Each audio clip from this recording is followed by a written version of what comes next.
ئایزان و خۆشەویستان ئەمڕۆتان شاد وم کاتتان باش خۆشحاڵین جایشتر من و هاوڕێم و ڕەحمان حسێنزادە لەگەڵیەوەی ئازیزان بۆ پێشکەشکردنی بەرنامەشتی لە بەرنمەکانی دیالۆگ لەسەر پرسە گەرمەکان. ئەمە بەرنمەیە بەرنامەی ژمارە 24 ئەمڕۆ چواری حوتی 2025 پێشکەش بەوەی ئازیز دەکرێم. کاتت باش ڕەحمان و مێدەوارم باش بی. زۆر سپاس ئەم کاتەی تۆش شاد هیوادارم باش بیت و هەروەها سڵاو بۆ بینەران و بیسەرانی بەرنمەکەمان. بەر لەوەی کە بچینە ناو بەرنمەکانەوە بۆ بڵێم کە بە هۆکاریشی تایبەتەوە ئەم بەرنامە و ڕەنگە بەرنامەی داهاتووشمان لە بری پێنجشەمەوە ڕۆژی هەینی پێشکەشەکرێ ڕۆژی جومعە ئەمچینە بەرنامەی داهاتووشمان هەروە بێ ڕۆژی ئاسایی بەرنمەکانمان ڕۆژی پێنجشەمەیە وەک مامون، بەڵام ئەم دوو بەرنامەیە وای لێدێ بە ئومێدەی کە بتوانین بگەڕێینەوە سەر پێنجشەمان. ئەگەر نەشمان توانین جومعان بەردەوام بووینەوەوانە نەومێدەوەی کە بینەرانمان هاوڕامان بن و فەرقێک نەکبوویان. بەرحاڵ هەروە داواکارم لە هاوڕێیانی ئازیز کە بینەری ئەم بەرنمەیەن لینکی بەرنمەکە لە ڕێگای خۆیانەوە بڵاو بکەنەوە، بینێرن بۆ دۆستواشنیان لە ڕێگەی سوۆسیال میدیاوە دای بنێن، تایبەتی لینکی یوتیوب لەسەر فەیسبوک بڵاو بکەنەوە یاخود لە ڕێگەی تویتەرەوە یا هەر ڕێگایکی تر. ئەوەش بڵێم کە ئەگەر تا ئێستا نەتان کردووە کەناڵی هیوا لەسەر یوتیوب سەبسکرایب بکەن بە دۆست و ئاشنایانی خۆتانی بناسیێنن. هاوڕێ ڕەحمان ئەمڕۆ چواری حوتە، ئەمڕۆ ڕۆژێکی تایبەتە بۆ جوڵانەوەی ئێمە. ئەمڕۆ ڕۆژی گیان لە دەستدانی هاوڕێ و ڕابەری کۆمونیزمی کرێکاری هاوڕێ مەسوور حکمەتە. دیارە ساڵەکان ڕۆیشت و ئێستام ساڵ بوو بە 23 ساڵی ڕێککە ئێمە مەسوور حکمەتمان لە ناوە نییە، بەڵام بە میتۆدا دروستەکەی بە لێکدانەوە زۆر بە پێزەکانی بە لێکدانەوە زۆر قوڵەکانی بە هەمیشە و دایم هەوڵدان بۆ دیتنەوەی ڕێگا چارە بۆ کێشە و بۆ گرفتەکان بە خەمخۆری بە مشوری بەردەوامی بۆ پێشخستنی جوڵانەوەی کۆمونیزمی کارگەری بۆ پاراستنی ڕێزی سربەخۆی چینی کارگەر لە هەموو تونپێچەکانە بەوانە ئیناسینەوە. بەرحاڵ جێگای ئەو هەمیشە لە ناو ئێمە جێگایشی بەرز و بەڕێزە. من بەم بۆنێەوە کە ئەم یادە ئەەکەینەوە هاوبەشی هەست و سۆزی سەررجەم هاوڕێیانی کۆمونیزمی کرێکاریم لە بابەت مەسوور حکمەتەوە و پێم وایە جێگای ئەو بەو کارە زۆر بە نرخ و بە ئەرزشانەی کە بۆ جوڵانەی کۆمونیزمی کارگەری کردوێتی هەمیشە پارێزراوە بێ. وەفاداری بە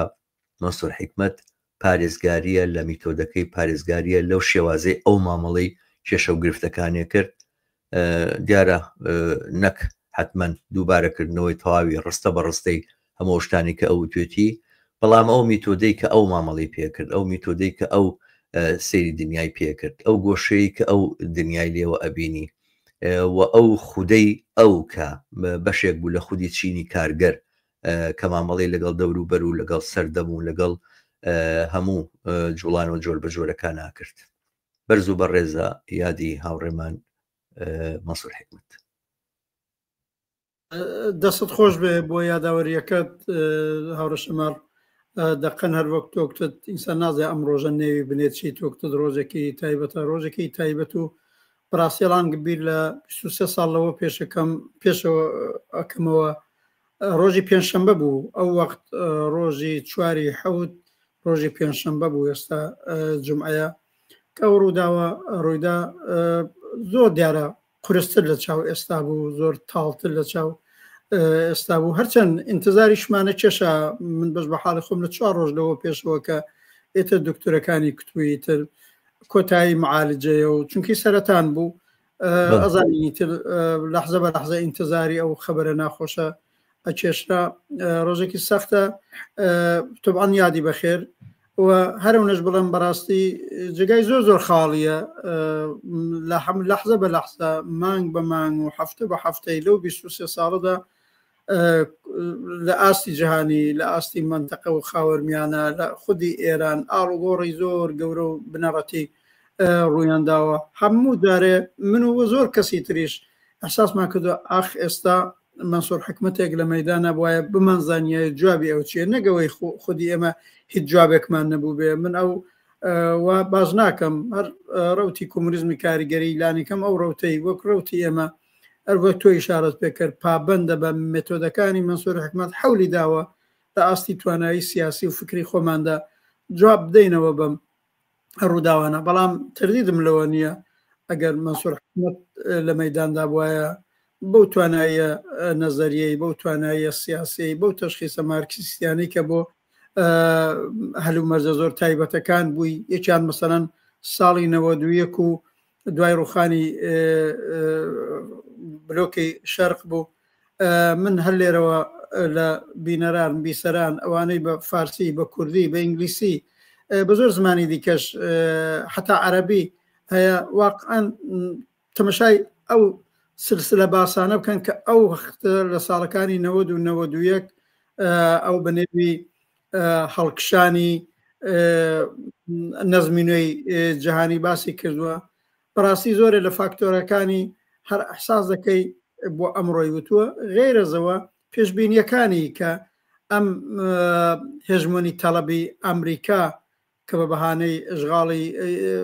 داگیرکاری لەسەر کۆیتەوە و ڕژیمی فاشیستی باس کردی ئەو کات کە ئەو چۆن لێکدانەوەی وتی دنیا بەرەو کوێ بن هەر من ئەوە بە بێغراقڵم بە تایبەت زۆری نووسین هەیە بەڵام من لێرەدا یەکشت پێشنیار دەکەم ئەوژەوەیە ڕاگەیاندنی حزبی کۆمونیستی ئێران لە ڕۆژی 20 ژانیوێی ساڵی 91 سێ ڕۆژ دوای هێرشی ئەرتەشی ئەمریکا بۆ سەر ئەرتەشی بەعس لە کویت داوێتە دەرێ و من چەند جارێک ئەوەم بڵاو کردوێتەوە قەولە دەم دوای ئەم گفتارش سبێن و دووسبەی جارێکی دیکە بڵاوی کەمەوە لانێکم لە سەفەکەی خۆم بە قەزاوت بکرێ چەندە تۆ باسی مێتۆدە کرد ئەو مێتۆدە دروست بووە من بەش بە حاڵی خۆم یەکێک لەوانم کە پەیڕەوی لە خەتی مەسوور حکومەت دەکەم هەر ئەم بەینانە پێم سپێردرا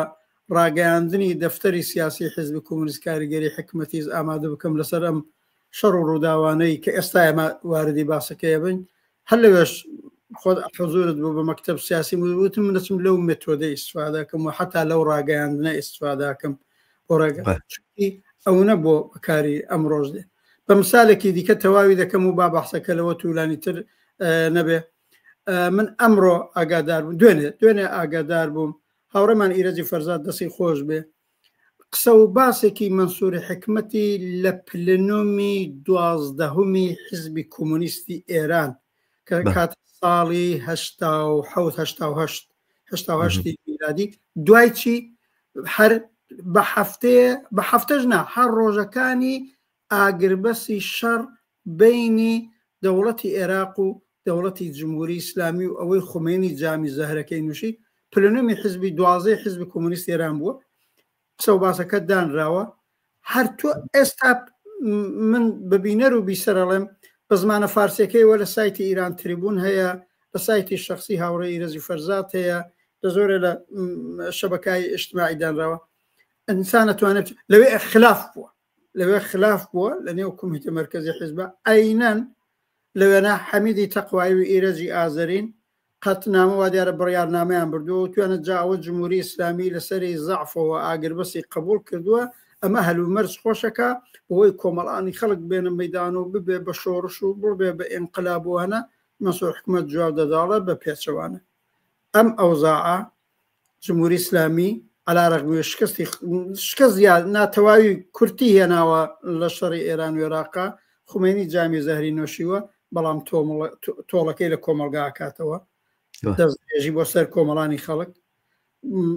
سەرکوت زیاد دەکا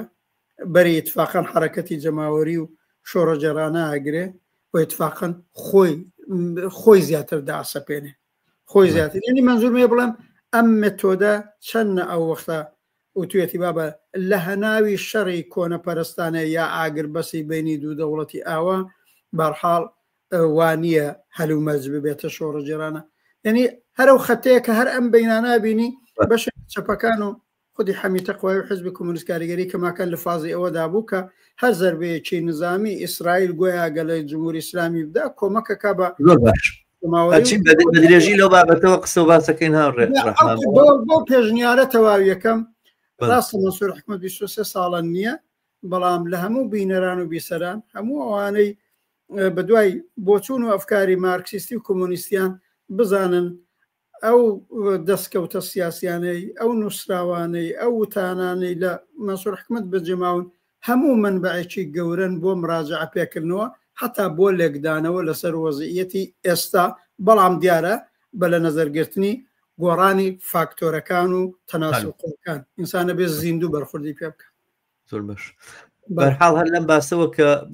تۆ کردە بچینە سەر شەڕ و ئاگربەس و لێکەوتەکانی لە ئێران و ناوچەکە من وایە بینم کە شەڕ لە بەرامبەر عێراقا لێکەوتی جیهانی هەبوو ئەم شەڕە لە بەرامبەر ئێرانە یاخود ئەم شەڕەی کە ئیسرائیل و بە پشتیوانی ئەمریکا لە ئێرانە هەڵی گیرسان دیارە تەرەفێکی ژێر جمهوری ئیسلامیە ئەوە وایە بەڵام ئەم شەڕەکە بەدەستی ئەوان هەڵگیرساوە ئەوان بەرپایان کرد و لە درێژەیە ئەو کوشتارەیە بوو کە لایە زالیژی لە غەزە هەر بەردەوامە بە جۆرە لە زۆرەکان بۆ درێژەدانی و کوشتارە بوو بۆ درێژەدانی ئەو ملهوڕیە سەربازی و ئەو وەحشیگەریەیە کە غەزە بۆتە شانۆکەی بەرحاڵ کاریگەری دنیایی هەیە ئەم شەڕا لە بەرامبەر ئێرانیشا کاریگەری ناوچەیی هەیە ینی باسەکار تەنها لەسەر ئەوە نییە بۆ نمونە وەکو شەڕی ئێران و عێراق لێکەوتەکانی چیە کۆتایی هاتنەکەی چی ئاگر بەسەکەی چیە گەرچی من پێم وایە ئەوەی کە من ئەیبینم هەتا ئێستا ئەوڕە ڕەحمانەوە شەڕە بە کۆتایی هاتوو نازانم وا ئەزانم کە وەک خوان باسییان کردووە تا ئێستا ئاگر بەسە ئەمە ئاگر بەسە گەر نەکێشێتە ئەوەی کە ڕێکەوتنێک ببێ لە بینی ئەترافەکانەوە بە تایبەتی لە بینی ئەمریکا و ئێرانە و بە بڵێن ڕاگررتنی ئیسرائیلیش لەم بینەیە ئەم شەڕە کۆتایی نایە و ئەگەر تەنانەت ڕێکەوتنیشی دیاریکراویش مەسەلەن ئێران خۆ یەکەم جار نییە ئەچێتە سەرمێزی گفتوگۆ و ڕێکەوتنی ئیمزاکرێ ئەوانە ڕێکەوتنیش پێشتر لەگەڵ یا ئیمزاکراوە بەڵام ئەم کێشمەکێش و ململانەیە لە ناوچەکەی هەر بەردەوام بوو ئێران هەمیشە تەرەفێک بووە کەواشنی هەمیشە ئێران هەر هێرشی کرابێتە سەروانە ئێران بە جیاواز لە عێراقۆوانە پەلوپۆی هاویشتۆ بۆ ناوچەکە لە سووریا نفوزی هەبوو لە لوبنان نفوزی هەبوو لە یەمەن نفوزی هەیە لە هێزالیش لە بڵین عێراقا کە لە هێزالیش دەسەڵاتی عێراق بەبێ ئێران بەبێ خامنەی دەست ناکەن بە ئاوە ئەمە ئاوایە لەبەرەوە ئەم دۆخە من بە کۆتایی هاتووی نازانم بەڵام خودی ئەم خۆناغەژ لە شەڕ خودی ئەم پەلاماردانە ئەم ملهۆڕیەوە ئەم بڵین زۆر دەرخستن و نیشاندانی هێز لە بەرامبەر ئێرانە کاریگەری گەورەی لەسەر ناوچەکە کردووە جوڵانەوەی کارگەری و سۆشیالیستی لە تەواوی ناوچەکەدا برن بە نەزەری من هێناوەتە دواوە و لە ئێرانە هەمان کاریگەری بووە تایبەتی لە ئێران ناوایە بەڵام لە سەررجەم ناوچەکە شار بەو جۆرەیە دنەی گیانی نەتەوەی و فاشیانەی گروپە جۆر بە جۆرە ئیتنیکەکان و بڵین هەتاکو مەزەبیەکانی داوە مەشروعەتی بە ئەم شێوازە و ئەم میتۆدە لە مامەڵەکردن و لە پێشێرکردنی هەموو ئەو شتێک کە خودی بۆژوازی ناوێنێ پێودانگە نێودەوڵەتیەکان و یاخود یاسا نێودەوڵەتیەکان و یاساکانی پاراستنی ئینسان لە کاتی شەڕا هەموو ئەمانەمانی بەرجەستە کردووە و خودی ئەوەی دیبلۆماسی هیچ مانایەکی نییە تۆ توانین لە ناوجەرگەی پرۆسەی ڕێکەوتنەوەوانەیە پەلاماری خەسمەکەت بدەیتەوەی بەبێەوەی کە شەرمی لێ بکەی لەم ڕووداوانە هەموو ئەمانە کاریگەری گەوریان لەسەر ناوچەکەدانەوە لە لایەکی تریشەوە بۆ خودی ناو ئێران من وازانم دروستەکە جمهوری ئیسلامی ئێران لەسەر پێی خۆی مایەوە بەڕاستی لە بەرامبەر جوڵانەوەی کارگەری و لە بەڵامبەر جوڵانەوەی جەماوەریە بەگشتی لە ئێرانە دڕندەتر بووە من دوێنێ بیستم تا ئێستا 250,000 ئەفغانی دیپۆرت کراوەتەوە خەریکن پەلامارەدەن لەسەر جادە مۆبایل لە خەڵدەسێنن زانن ئەو تویتانەی کردویانە چی و چی نییە بەشێکی زۆر لەوانەیە کە زیندانی سیاسین خەریکردن تۆمەتی جاسوسی بۆ ئیسرائیلیان بەسەرا ئەسەپێنن بەمەرجێک ئین بوون ئەو ئەعدامانەی کە کردیان من باوشی یەکێک لەو ئەعدام کراوانە بینی کە خەڵکی قەڵازێ بوو یا براکەی بوو باسێوێ کرد کە ئەو قەرزار بۆ چوو بۆ ئێران قەرزەکانی وەرگێتەوە و قەرزدارەکانەوانی کە قەرزیان لابوو تۆمەتێکیان بۆ پێچاوەتەوە سیژنان کردو 2 ساڵ و نیو لەمە و پێش ئێستا لەگەڵ ئەم زەربانەی ئیسرائیلە ئەعدام کراوە ئەم پەلامارە کە خراوەتە سەر زیندانیانی سیاسی من دوێنێ نامەیەکم بینی 2 زیندانی سیاسی لە ئەوینەوە نووسی بیان بە ناوی ئەوەی کە زیندانیانی سیاسی بڵین خەڵغانی بەشەرین لە نێوان لە شەڕی نێوان 2 ڕژێمی تاوانکارە 2 ڕژێمی جینایەتکارە مەرحاڵ ئەمانە چەند نمونەیەکن لەوەی کە جمهوری ئیسلامی ئێران لە بەرامبەر ئەم جوڵانەوە جەماوەریە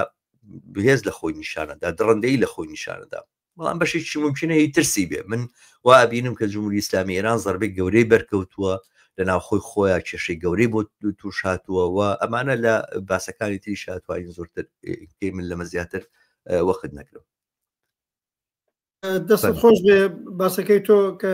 دادمەزران چەند لایانی جۆراوجۆر هەیە و لەو بڕگانش کە لە ڕاگەاندنی باسەکەدا تۆ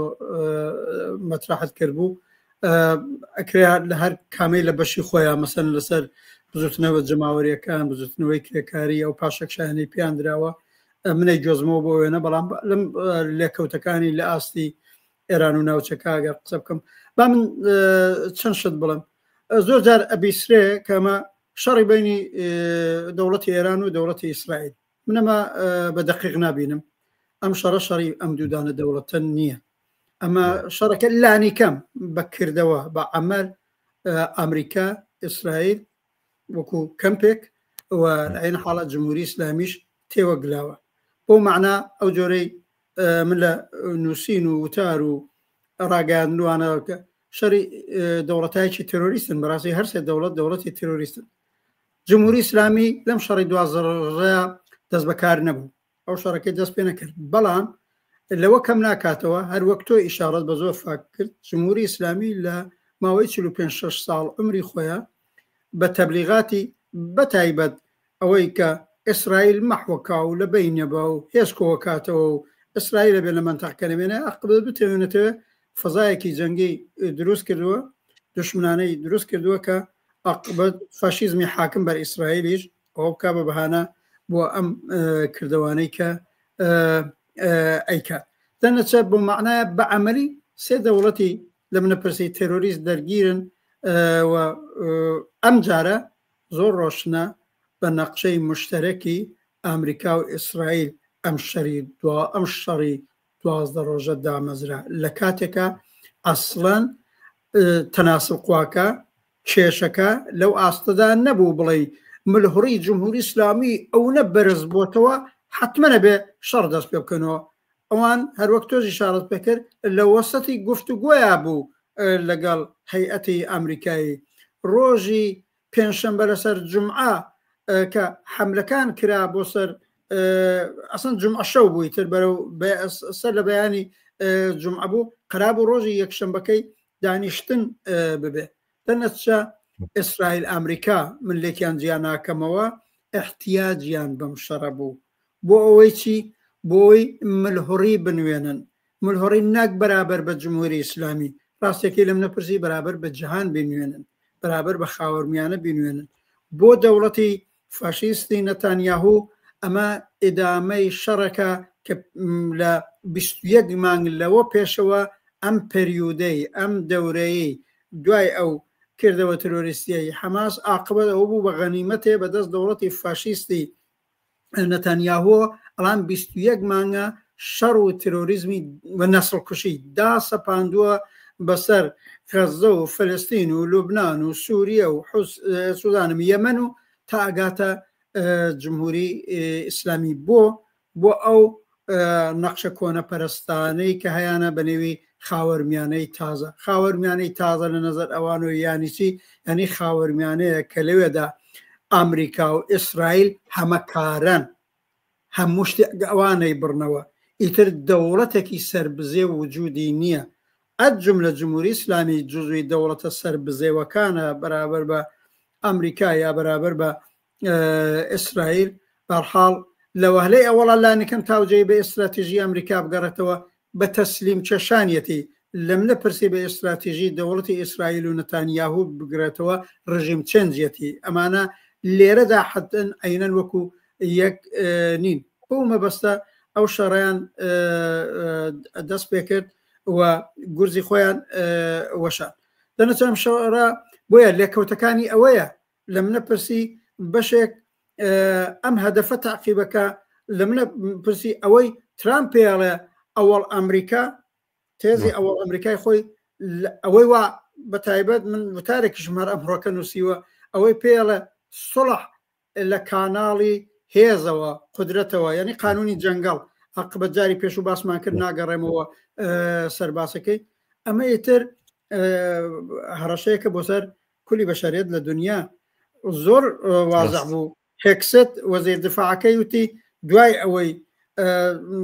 ئەو بێتوەکانی ئەمریکا چوون و ئەو سێ شوێنە هەستەیی جمهوری ئیسلامیان بەو شکڵە لێدا لە کۆنفرانسە مەتبوعاتەکە قسەکەی بوتی ئەبێت جەهان گوێ لەم پرزیدنتە بگرێ قسەکانی بە جددی وەربگرێ ئەرتەشی ئەمریکاش هەمیشە ئامادە بێ قسەکانی جێبەجێکە ئەوە هەر هەڕەشە لە جمهوری ئیسلامیەکی زەعیفکراو نەبوو ئەوە معناوێ رووسیا تۆ گوێ بگرە چین تۆ گوێ بگرە وڵاتانی دەوروبەر نیابەتیەکانی جمهوری ئیسلامی لە عێراق گوێ بگرن و هەر کەسێکی دیکە ئەسڵ ئەوروپا دۆست و دوژمن ئەمە بۆیەکانە منەڵم کەماکانە و ئامانجی بەرحاڵ هێژمونی تەڵەبی ئەمریکا و خاوەرمیانش جێگایەکی مهمەتی ئەمە یەکێ لە لێکەوتەکانیەتی و من لە زیاتر ئەم دەورە نامەوێ قسە بکەم زیاتر باسێکم لێرەدا لە منە پرسی سێلایەن هەدەفی جۆرا و جۆریان هەیە من پێیان بە جمهوری ئیسلامی زەربێ زۆر قورسی وەشاندووە بەڵام ادعای پیرۆزیەکە بۆ ادعای پیرۆزی خواردووە ڕەحمان ئەمە بەس ئەڵێم جمهوری ئیسلامی زەربەی زۆر قورسی خواردووە زۆر شکستی نظامیشی خواردووە بەڵام نەفسیەوەی ماوەتەوە نەفسیەوەی تێک نەچووە نەفسیەوەی ئێشتا کوێنێ عمری باقی و کۆنتترۆلی بەسەر ئەوە بە پیرۆزی زانێ ئیسرائیل خۆی بە پیرۆزە زانێ چونکی بەڕاستی 70% بەڵێ زەربەی نظامی وەشاندووە و بازی خەتەراتی ڕەف کردووە لەم نەپرسی بەڵام بە هەموو ئامانجەکەی نەگەیژ ئیسرائیل دای نابوو ئەوان زەربەی قورسی نظامی وشێنن گویا بە تەبلیغات و تەرەفدارانی ئەمسالی ڕەزا پالێوی و گویا کۆمەڵانی خەڵک بێنە مەیدان و ڕژیم چێنجەکەیان بۆ بکەن ئەوە نەکرا ئەمەی لەم بینەدا زیاتر لە هەمویان لە هەدەفەکەی خۆی نزیک بۆتەوە ئەویش گورز وەشاندنە ترامپە بەڵێ ئەو گورزەی وەشاندووە و ئەڵان ئەوێ بچێتەوە پای دیالۆگ لەگەڵ جمهوری ئیسلامی بە مەبەستیەوەی بە تەسلیمی بچێش زۆر باشە بچینە سەر محورێکی تر لەم باسانە بەتایبەت لەسەر جمهوری ئیسلامی ئێران و ئەو زەربانی کە خواردی قسە و باس کرا و ڕێحمان من ئەم ڕۆژانە شتی زۆر سیر لە ئێرانە بینین خامنەئی تقریبەن لەو ڕۆژەوە ئەم شەڕە ڕووی داوە هەتا ئێستا یەک جار لە تەلەڤیزیۆنەوە خیتابێکی زۆر ینی قسە باسێکی زۆر کورتی کرد ئەوە بوتی ئێمە سەرکەوتوین و ئیسرائیلمان داوەشان و وامان کردووەمان کردو ئەوانە بە دوای ئەوە هیچ دەرکەوتنیشی نییەوە لە هیچ شوێنێکەوە دیار نییە ینی لە هیچ لەو مەراسیمانەی کە بۆ بڵێن بەڕێکردنی کوژراوەکانیان سەرکردەکانی پاسداران و ئەوانە ئەنجامدرا لە تارانە لە هیچ شوێنێکا دەرنەکەوت و تقریبن هینی ئەوەی هەبوو سەرباریە بووکارەکانی تری اختصاصی ئەوە بوو کە نوێژی مردوو لەسەر ئەم کەسانە بکا کە لەم شەڕێ لە بینەچووانەم جارە نە نوێژی کردو نە دەرکەوت و نەکەس بینی لە شوێیە و کەسیش تا ئێستا بەڕاستی شوێنی نازانێ شتێکی تر کە ڕوویدام ڕۆژانە دیاریکردنی سەرکردەی بڵێن ئەوەی پێوترێ خاتم الئەنبیا قەرارگای خاتم الئەنبیا کە بڵێن ئەتوانین بڵێن ڕێزەکان ینی ئەرکانی جێشی ئێران بەڕاستی ئەوەیە ئەمەیە کە هەموو گروپە جۆر بە جۆرەکانی پاسداران هاو ئاهنگەکە ئەوانە کە دیارە پاسداران لە چاو لەشکرا و لە چاو سوپایە لە ئێرانە ئەوان بڵێن حکمی ڕاستەقینە و واقعیانە و لە ڕووی ئەمنیەوە لە ڕووی سەربازیوانە بەدەست ئەوانە ئەرتەش شتێکی چکارە نییە لەم بینی تاکو و پاسدار هەبێ ینی گەورەترین قەرارگای گەورەترین بڵێن فۆنکسیۆنی سەربازی جمهوری ئیسلامی قائیدەکەی دیاری کراوە ناوێرن بڵێن کێ بەدەلیلی ئەوەی کە دوو جار لەوە پێشتر جارێک بڵێن کوژرا و دواتر کەسێکی تریان داناکردیان بە سەرکردەی ئەوها بە پەدرێکی زۆر کەم ئەویش لە بین چوو ئەم جاریان شاردویانەتەوە و ئەڵێن ناوی ناڵینوانە بە مەرجێک ئیسرائیل پێم وایە بە بەڕەسم و بە ناو و بامشتێکەوە بڵاوی کرد و ئێمازانین ئاگادارین ئەمێ وەزئێکی زۆر تایبەت لە ناو جمهوری ئیسلامی ئێرانە دروست بووە کە تقریبەن ئێستا سەرکردە سەربازیەکانیان هیچ کامیان لە تۆمەتی جاسووسی دەرباز نابن. علی شەمخانی کە هاتە سەر تەلەڤیزیۆن و وتی من سەخفی سەربانەکەم بەسەرا ڕووخاو ئەوانە و ساروخم تێگیرا و گوایە ماڵەکان وێران کردم و ئەوانە و 3 سعات لەژێر دار و پەردوو بام تا هێنانمە دەرەوە ئەو بە تۆمەتی جاسووسی خەڵک بە جاسووسی ناوەبە بۆچی مەسەلەن کوڕەکانت حەسەن و حوسێنەکەی کوڕت هەتا ئێستا مەسەلەن تحریمیان لەسەر نییە یاخۆتە تا ئێستا عقوباتیان لەسەردانە ناوە سزای ئابوووریان نەداون لە ئەوروپا توانن بە ئیسراحەتی خۆیان بە ئارەزوی خۆیان بێن و بچن و ئین بکەن خودی تەنها پێم وابێ علی شەمخانی خۆیەتی کە لە ئەمریکا سزای لەسەرە کوڕەکانی لە ئەمریکاش سزایان لەسەر نییە توانکاری خۆیان بکەن بە جیاواز لەوانەی کە لە ناو جمهوری ئیسلامیە بەشی زۆریان سزایان لەسەردانراوەکو و ئەفراد و ئەوانە جگەلەوە کە بۆ نمونە قائانی کە بڵێن سەرۆکی سوپای قودسە بە حساب کە جێگری بڵێن قاسمی سولەیمانیە جێگری ئەوە ئەویش بە تاوانی جاسووسی ئەوانە بە تۆمەتی جاسووسی تۆمەتبارەکرێتوانەوە بە ئاشکرا ئەکرێ نین لەسەر سوۆسیال میدیای ئێرانەوەی کە ئەوترێ لەسەر سەرکردەکانی سوپا ئەوانە تقریبا کەسی تیا دیار نەماوە ئەمە نیشانەی ناکۆچێکی زۆر زۆر قوڵی ناو دەسەڵاتی ئێرانە وەلەم کەین و بەینا بەرحاڵ خامنەی ئەگەر بەرگولەی ئیسرائیلیش نەکەوێت و لە پیلانەکانیش ڕزگاری بێکە نازان ڕزگارێ بێیان ناچووکە لە حەزەیەکە ئەم کێشانە بتەقێتەوە ئەوانەم جارە پێم وابێ دەست بردن بۆ خامنەی خۆش یەکێکە لە شتەکانی کە لە دەستوری کاری ئیسرائیلایە بەلانی کە مەگەر لە دەستوری کاری بڵێن ترامپیشانە بێ ئەگەر ئاواش لە بە شاتیانە چێوانەوە خۆمشینە بمرێ عمری وا کەوتۆ پێما بێ 1970 ساڵە ئێستا تەمەنی یاخود زۆرترە ینی بە سیمایە دیار بوو جاری ئەخیر کە دەرکەوتووەوانە کە لە وەزعێکی نالەباری تەندروستیایە ممکنە بمرێ لە دوای مردنی ئەم چێشمە کێشانە کە لە بینی باڵەکانی ناو جمهوری ئیسلامیە گەیشتوتە ئاستی تۆمەتبارکردنی یەکتر بە جاسووسی باسەکە لەسەرەوە نییە اختیلافاتێکی دیاری کراوی ئایدۆلۆژی و فکری و خەتی و سیاسی و ئەمانیان هەیە مەسەلەن بەشێکیان بەڕاست و بەشیان بە چەپ ناوزە دەکرێن و کە ڕیفۆرمیزم و گوایە محافظەکار و ئەمانە و یاخود متەشەدید و بڵێن توندڕە و اختلافاتەکەسە لەسەر ئەساسی ئەم بڵێن جیاوازیانە نیە اختلافەکە لەسەرەوەیە چێ شەریفە و چێ جاسووسە ینی ئەمە ئەکاتە مەسلەی حەزف یعنی ئەمە بنەمایەکە بۆ حەزفکردنی یەکتر بۆ لە ناوبردننی یەکتر لە داهاتووە ئەم دۆخە کێشەیەکی گەورەی بۆ جمهوری ئیسلامی ئێران دروست کردو جیاواز لە هەموو شتێک ئەویش کێشەی گرێگۆڵی هینە ڕابەریە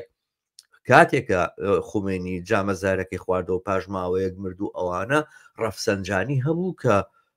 بە تەواوی هەموو خیوتەکانی لە دەسا بوو خودی خامنەی ڕەفسەنجانی هێنای دواتر دیارە سەریشی خوارد بەڵام مەبەستمەوەی کە خودی خامنەی ڕەفسەنجانی لە پشتەوە بوو و تەواوی دام و دەستگاکان و بڵین پاسداران و کەرتی ئابووری و هەموو شتانی بەدەستەوە گرتبوو کە کەسایەتێکی بەهێز بوو کەسێک ئێستا لە ناو جمهوری ئیسلامی ئێرانە ناتوانێت ئەو ڕۆڵەی ڕەفسەنجانی ببینە بە بەڕای من وەزعی جمهوری ئیسلامی ئێران لە مۆلەقێکی زۆر زۆر گەورەیە و ئەمە ممکنە بچێشێتە کاریگەری زۆر نالەبار لە ناو ئێرانە من مەبەستمەوە نیە بڵێم هەموو شتێکە زعفی دوژمن بێتەوەمان نابێ بەی نەتوانین لە ورتر لەسەرەوە قسە بکەین من لێرەیە تەواوێکم بەڵام دواتر دەتوانین لەسەر کاریگەریەکانیشی زۆرتر بدوێن فەرموو دەوری پێشوش باسمان کرد معلومە هەرم شەڕی 12 ڕۆژە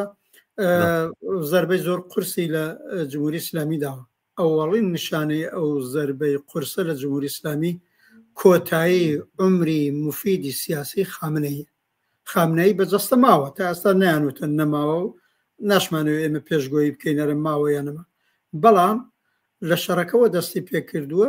هەتا ئێستاوە دە ڕۆژ لە ئاتش نزیک دە ڕۆژ لە ئاتش بەسەکەش گوزەرا ئەبێتە 22 ڕۆژ بەرەو مانگە چین ئیتر تۆ ڕۆڵێکی سیاسی لە خامنەی نابینی. ئەمە نەبوونی ڕۆڵی ئەو شتێکی عادی نییە. بە تۆری واقعی جمهوری ئیسلامی دوای خومینی عاقبەت چەند باڵی جۆرا و جۆری بووە، 2 باڵی ئەسڵی بووە نهایەتەن هەتا تا پێش ئەم شەڕەش خامنەی دیارە زۆر لاوااستر ببوو لە 14 ساڵەوە پێش ینی پێگەکەی وانە، بەڵام دیسانەکە لەنگەرێک بوو بۆ کولی نظامی جمهوری ئیسلامی. من پێم وابێ ئەوەڵین ئاساری ئەو زەربە قورسەی کە لە پەیکەرەی جمهوری ئیسلامی کەوتووە لە پەیکەرەی نیە لە ڕاسی جمهوری ئیسلامی کەوتووە لە سەری کەوتووە. بەحاڵ ئەوی ژوەیە ئەوەی لە ئێران پێڵێن عمری مفیدە سیاسیەکەی خامنەی تەواو بووە. ئەوە یەک. 2 ڕەدەیەکی مهم لە فەرماندەکانی سوپای پاسداران کە کوژران ئەو باقری سەلامی ئەوی دیکە مەسەلە هەرەوە نەبوو لە پیشەی خۆیانە لە کاری خۆیانە احتمالە نەڵان کەسانی ئەوەڵ بوون و لە عەرسەی نظامیەکەیە ئەوانە جزوی بڕیاردەرانی نظامی ئیسلامی بوون. هەموو کەس دەیکرد مەسەلەن ئەگەر ئەم شەڕە نەبووایە لە ڕەوتێکی تەبیعیە خامنەی بمردایە هەموو کەس زانی ئەمەی مەجلیسی خۆبرەگان و ئەوانە فۆرماڵە وارە چون کۆبنەوە 70 نوێنەر و بەشی زۆریان ئەوەی تەسمیمی ئەگەر ڕابەری داهاتوو کێبێ کەسانی ئەسلی سوپای پاسداران بوون کە اتفاقاً ئیسرائیل لەیدان هەمویانی لەبین بردوون عاقبەت نزیک 16 نەفەرن دەرنەچە لێرەش فەلەج بوون ینی بۆ تەسمیم گرتنی دوڕۆژ دەنەچڵان خامنەیە بە عملی نییە بە لە حەزی سیاسی حتا بێتەوە مەدان بێ ئابروتر بووە هەر لە نێو ڕیزی متعسبی تەرەفداری خامنەیدا بێ ئۆتۆریتی بووە. مەسەن با نمونەیە بڵم ئەلان مانگی مەحەرەمە بۆ شیعەکان زۆر مهمە. هەموو ساڵە ڕۆژی ئەوەڵ لە حوسێنیەکەی خۆی دانیشتووە و هەموو مریدەکان لەوێنە کۆبوونەوە پێرەکە کە ڕۆی وابزانم دیا دوێنەکە یا پێرەکە بۆ ڕۆژی ئەوەڵ بوو کۆڵێک هەوادارانی متعسبی تەبلیغیان کرد ڕابەر ئەو ڕۆژە دێ ڕابەر ئەو ڕۆژەش دیار نەبووە و بۆ خۆی پرسیاری زۆری بۆ دروست کردو. جا نەمانی خامنەی لە سەحنەکە نەمانی ئەم فەرماندانەی سوپای پاسدارانی کە بڕیاردەری ڕابەری دوهاتبوون بۆشایی زۆر گەورەی معلومە بۆ جمهوری ئیسلامی دروست کردووە. نەفسیەوەی جارێڵان خامنەی ماوە بەجەستە و گویا دووسێ کەسێک پەیوەندیان لەگەڵ ڕێی جمهورەکان کە پزیشکیانە دەستی پێی ناگا ناتوانێت مەشورەتی لەگەڵ بکە بمعنایە گواقن بڕیاردان لە سەرەوەی جمهوری ئیسلامی تووشی فەلەجی گەورە بووە. ئێمە هەموو فاکتەکانی نازانین بەڵام نیشانەکانی دەرەکرد. دوایەوە جمهوری ئیسلامی هەمیشە دایم ڕژیمی بووە لە نێو خۆدا باڵی جۆرا و جۆری بووە چ لە نێو هێزە نظامیەکانی سوپای پاسداران ئەرتەش چ لە نێو هێزی ئیداری و دەوڵەتی و ئەوانە هەمیشە دایم باڵی جۆرا و جۆری بووە کە بەشێکیان واقعن بە خوێنی سەری یەک تونین مەسەرەن جەبهەیەکیان هەیە بە نێوی جەبهەی پایەداری کە کاندیدەکان و نمایندەکان کەسێکە بە نێوی سەعیدی جەلیلی هەموو کەس دەڵاگە خامنەی نەمێنێ و خامنەی ئەو لەنگەرە ڕانەگرێ ئەوانە نایڵن ئەمسالی ئەوەی پیانەوتن ئیسلاح تەڵەب و خاتەمی و ڕوحانی و ئەهران شەمخانی ئەوانە کە تۆنیوەت باس کرد سەر بە ملیانەوە بمێنێ لەسەر بە قەولی معروف لەسەر جەنازەیان و ڕەت دەبن تەرەفی مقابلیش هەروەن دەرنەچە بە نەزەرم لە غیابی خامنەیدا کاڵعانیش جێنشینیشی معلوم نییە تازە جێنشینیشی معلوم نەبێ لەم هەر کەس بێ ئەو ئۆتۆریتەیەی نابێ ئەو ئاعتبارەی نابێ ئەڵان قسەی کوڕەکەیەتی خودی کوڕەکەشی نیشانەیە بۆ دەوڵەتی ئیسرائیل ئەویش ناتوانێت دەرکەوێت و ئەویش دەرنەکەوتووە بەڵحەزە نەچە منزومێ بڵێ ئەوەی وا بە دروست نووسراوە گرێکوێرەی ڕابەری جمهوری ئیسلامی هەم گرێکوێرەی ڕابەریە هەم گرێکوێرەیەکە بۆ کولی بەدەنەی جمهوری ئیسلامی دەنەچە بە نەزەرم ئەمە یەکێ لەو مەسەلە و بەتایبەت ئەگەر شەڕ دەست پێک بکرێتەوە ئەم جارە کە منیش پێم وایە و ئاتش بەسەی کە هەیە ئەوەی ئێمە پێڵین لەرزۆکە شکەنەندەیە من پێم وابێ کەماکەن مەیلی بە تایبەت ئیسرائیل بەوە هەیە شەڕ دەست پێ بکاتەوە مشوری خۆی خواردبێ کەمتر لە نێو ئیسرائیل ئازار بە پەزیر بێ لە بەرابەر موشەکەەکانی جمهوری ئیسلامیە ئەڵام مەسەنە پێیان خودی تۆ بوو لە دیالۆگێکی عادی بەیەکەوە باسمان کرد یا کەسێتر بوو باسی ئەوەی کردکە خودی ئەمریکا و ترام مەیلەوەی هەیە ئەو تیارە بێتوانە تەحویلی خودی ئیسرائیل بدا و بێوێ ئیسرائیل لە بکە لەو بمبانە لە بەرامبەر هەڕەشەیەوە کە ئێران لەناو بڵێن هەموو پەیمانەکانی کە لەگەڵ بڵێن ئەگەری دووبارە شەڕ هەیە مەگەرەوەی الان قەرارە دووبارە وەفدی جمهوری ئیسلامی و ئەمریکا دابنیشنەوە من تەردیدم نییە لەوێنە وەفدی ئەمریکا هەر ئەو قسەیان لەگەڵەکە ئەڵە تەسلیم قبولەکان باشە تەسلیم قبول ناکەن شکاست بە ئاشکرا قبولەکە چونکی خۆ ترام نایشارێتەوە ترام دوای وەزەربەکان وتی ئەلان کات بە قەولی خۆی کاتێەوەی سڵح بکەین ڕێگاکەشەوەی بڵێن تەسلیمین بڵێن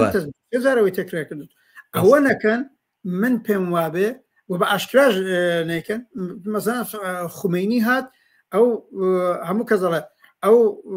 جورئەتەی لە خۆی نیشان داوتی من جامی زەهر هەڵە ڕێنی معنایەوە شکست قبولەکەم خامنەی ئەوەی نەکردووە ئەوەش ناکە ئەو دەرنەتیجە ئەگەر ئەوە نەکرێ ئەگەری شەڕە بێتەوە ئەگەری شەڕ بێتەوە من پێم وابێ خودی خامنەی دەکەن بە نیشانە کوڕەکەش یەکەن بە نیشانە بەڕحاڵ ئەیانەوێ کولی شیرازەی جمهوری ئیسلامی لە نێو خۆی حەدیقەت تێکچێت دەنسە من پێم وابێ بەڵێ جمهوری ئیسلامی لە دەورانێکی سەختا بەسەرەبا هەم گرێکوێرەی ڕابەری هەیە بێڕابەریە ئێستا هەم گرێکوێرەی کولی چۆن ئەم جناحانە لەگەڵێ بکەن ئەم منیش لەگەڵ و قسەی تۆ هەم ئەم بەحسی ئتهامی جاسوسیانە بشێکی زمینەیە بۆی یەکتری حەزفکەن سبینێ یەکتری حەزفکەن یەکتری پاکەن و جا حەزفکردنی ئەوانش باوت پێ بڵێم ئەمانە سەرکردەی نظامین سەرکردەی ئەرتەشن سەرکردەی من ئەمێ ئێستا ئەمە بڵێم من طبعا شتێک لەو مالەتانەی کە لە بەرچاوە ژیری ئەوەیە نازانم ئێستا من کەمێک بەر لە ئێستا سەیری هەواڵەکان مەکردو ئەوانە پێچێ ئەم ڕێکەوتنی کە لە بینی حەماس و بڵێن ئیسرائیلە ئەنجامەدرێ ئەم جارە نزیکە تەواو بێ ینی چاوەڕێی وەڵامێکی حەماسن کەم ئێوارەیە بیداتەوە و شتەکان کۆتایی پێبێەوە وانە بە ترامپیان وتووە بەتەمای خەڵکی غەزە بجۆزیتەوە نا مەسلەی مهم بەلای منەوە پاراستنی گیانی خەڵکی غەزە ینی وەگەوەی کەس ترامپ نەناسێ بەرحاڵ ئەمە ئەوەی کە گومانی لێکرێەوە بە جۆرێ سەفقەیەک بێوەکو دەردی ئەوانی کە ترامپ بەناسن باسیەکەنەوەوانە و ترامپ خۆشی زۆر خۆی پێخۆشەوە بڵێ دیڵێک بێ لەگەڵ نەتانیاهۆیا بیکە کە دووشەمە ناتانیاهۆ چێ بۆ کۆشتی سپی و لەم دیڵەیە لەم سەفقەیە ئەوە بێ کە مەسەلەی غەزە تەواوە بێ شەڕی غەزە تەواوە بێ ئاگربەست تەواوە بێ بە جۆرێک ئەمریکا ئیسرائیل دەسییاوەتێ بەم جۆرە لە شوێنێکا بوەستێ و هەنگاو هەڵبژیرێ بۆیکەوە مەسەلەکە بڵێن بپێچرێتەوە لە بینی ئیسرائیل و ئەمریکا و وڵاتە عەرەبیەکانە بەڵام لە بەرامبەرە ئیسرائیل دەستی ئاوەڵا بێ بۆ تەسبیح حسابکردن لەگەڵ جمهوری ئیسلامی ئێرانە چونکە ئەوەی کە دیارە دۆخێکی کە ئێستا دروست بووە جمهوری ئیسلامی ئێران ئێستا پێشکەمێکیش من دووبارە راپۆرتێکی تر هات معلوم بووە کە بۆ ئەمریکاکان خۆیان ئەڵێن ئێستا کە ئەمریکا دڵنیایە لەوەی کە مەسلەی ئەتۆمی ئێران کۆتایی نەهاتۆ بەم لێدانە بەڵێ دواکەوتووە چەند ساڵێک 2 ساڵێک دوامان خستووە بەڵام ئەمە ناکاتە ئەوەی کە ئەم پرۆگرامە ناتوانێت بچێتە پێشەوە جمهوری ئیسلامی ئێران تازە ئیتر کەوتۆتە سەر جێڕی ئەوەی دەندەی ئەوەی کە بڕوام کارە ئەنجام بە و ناشگەڕێتەوە تەنها ڕێگایەک و تەنها وەسیلەیەک بۆ بەرگرتن بەمە کە نەتوانێت بەم ئاراستەیە بچەوە جمهوری ئیسلامی بە جمهوری ئیسلامیکی ئەتۆمی لە خۆرهەڵاتی ناوەڕاستانە بێ ئەوەیە کە ئەم دام و دەستگای ئێستەی ئێران بە جۆرێک بچنە ژێرباڵی نەخشەکانی ئەمریکا و بە تەسلیم ببن ئەم تەسلیم بوونە بۆ خامنەئی زۆر زۆر سەختە ئەگەر تەسلیم بێتەوەوانە خێرا ئەم ناکۆشیانە لە ناو خودی ئەم دام و دەستگایە تەقێتەوە و ئەگەر تەسلیمیش نەبێت دووبارە حەزفکردنی ئاسانە دووبارە ئەم ناکۆشیانە تەقێتەوە من وا ئەزانم بە هەموو ڕێگایەکە کە بڕۆی بە هەر احتیمالێکە کە بڕۆی احتیمالی گەورەی ئەوەی کە شێشە و ململانەی بینی باڵ و بینی کەسایەتیە جۆر بە جۆرەکانی خاوەن نەفوزە ناو سیستەمی جمهوری ئیسلامی ئێرانە شتێکی بڵین چاوەڕوان کرا و حتمیە کە بدێتە پێش و دروست ئەبێ. بەڵام ئەم ئەگەرە بە بڕوای من مشکلەی ئەوەیە کە ئەتوانێت سەرەتای سیناریۆی تاریشی ئێران بێ. هەنی سیناریۆی تاریک گەرە و کاتە نییە کە گروپی جۆر بە جۆری مەزهەبی و قەومی ئەوانە ئامادە بن و فیدرالیست و نازانم جەماعەتی عەبدوڵای موهتەدی و جەماعەتی مجاهیدینی خەڵق و ئەمانە بێن چەکدار بێن و بڕۆن تەپۆلکەیە بگرن و بکەونە شەڕ و شەڕی ناخۆ. شێشەی گەورەی یاخود ئەگەری گەورەی دروست بوونی سیناریۆی تاریک لە ئێرانە کێشمەکێشی نێوان مۆرەکان و بڵێن سەرکردەکانی ئەم سیستەمەیە کە ئەمە من وای تێگەم کە حتمیەتە و لە بەرامبەر ئەمەیە دۆخێکی زۆر زۆر نالەبار چاوەڕێی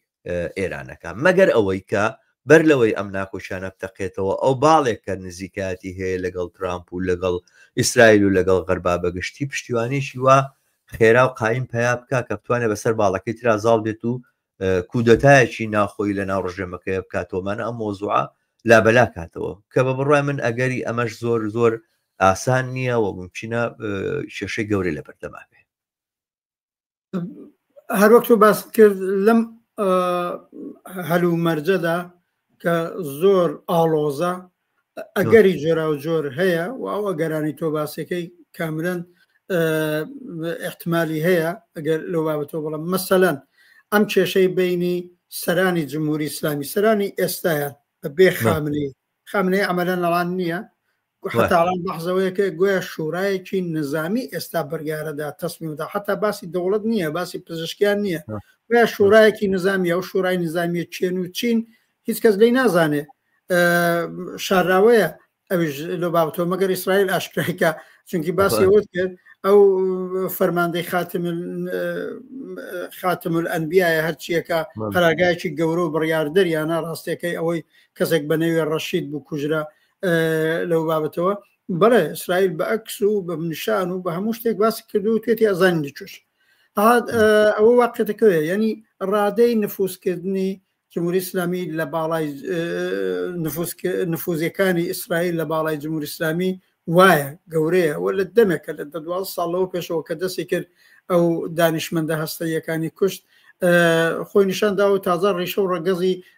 داکوتاوە و بە ئاسانی بۆی چارەسەر ناکرێت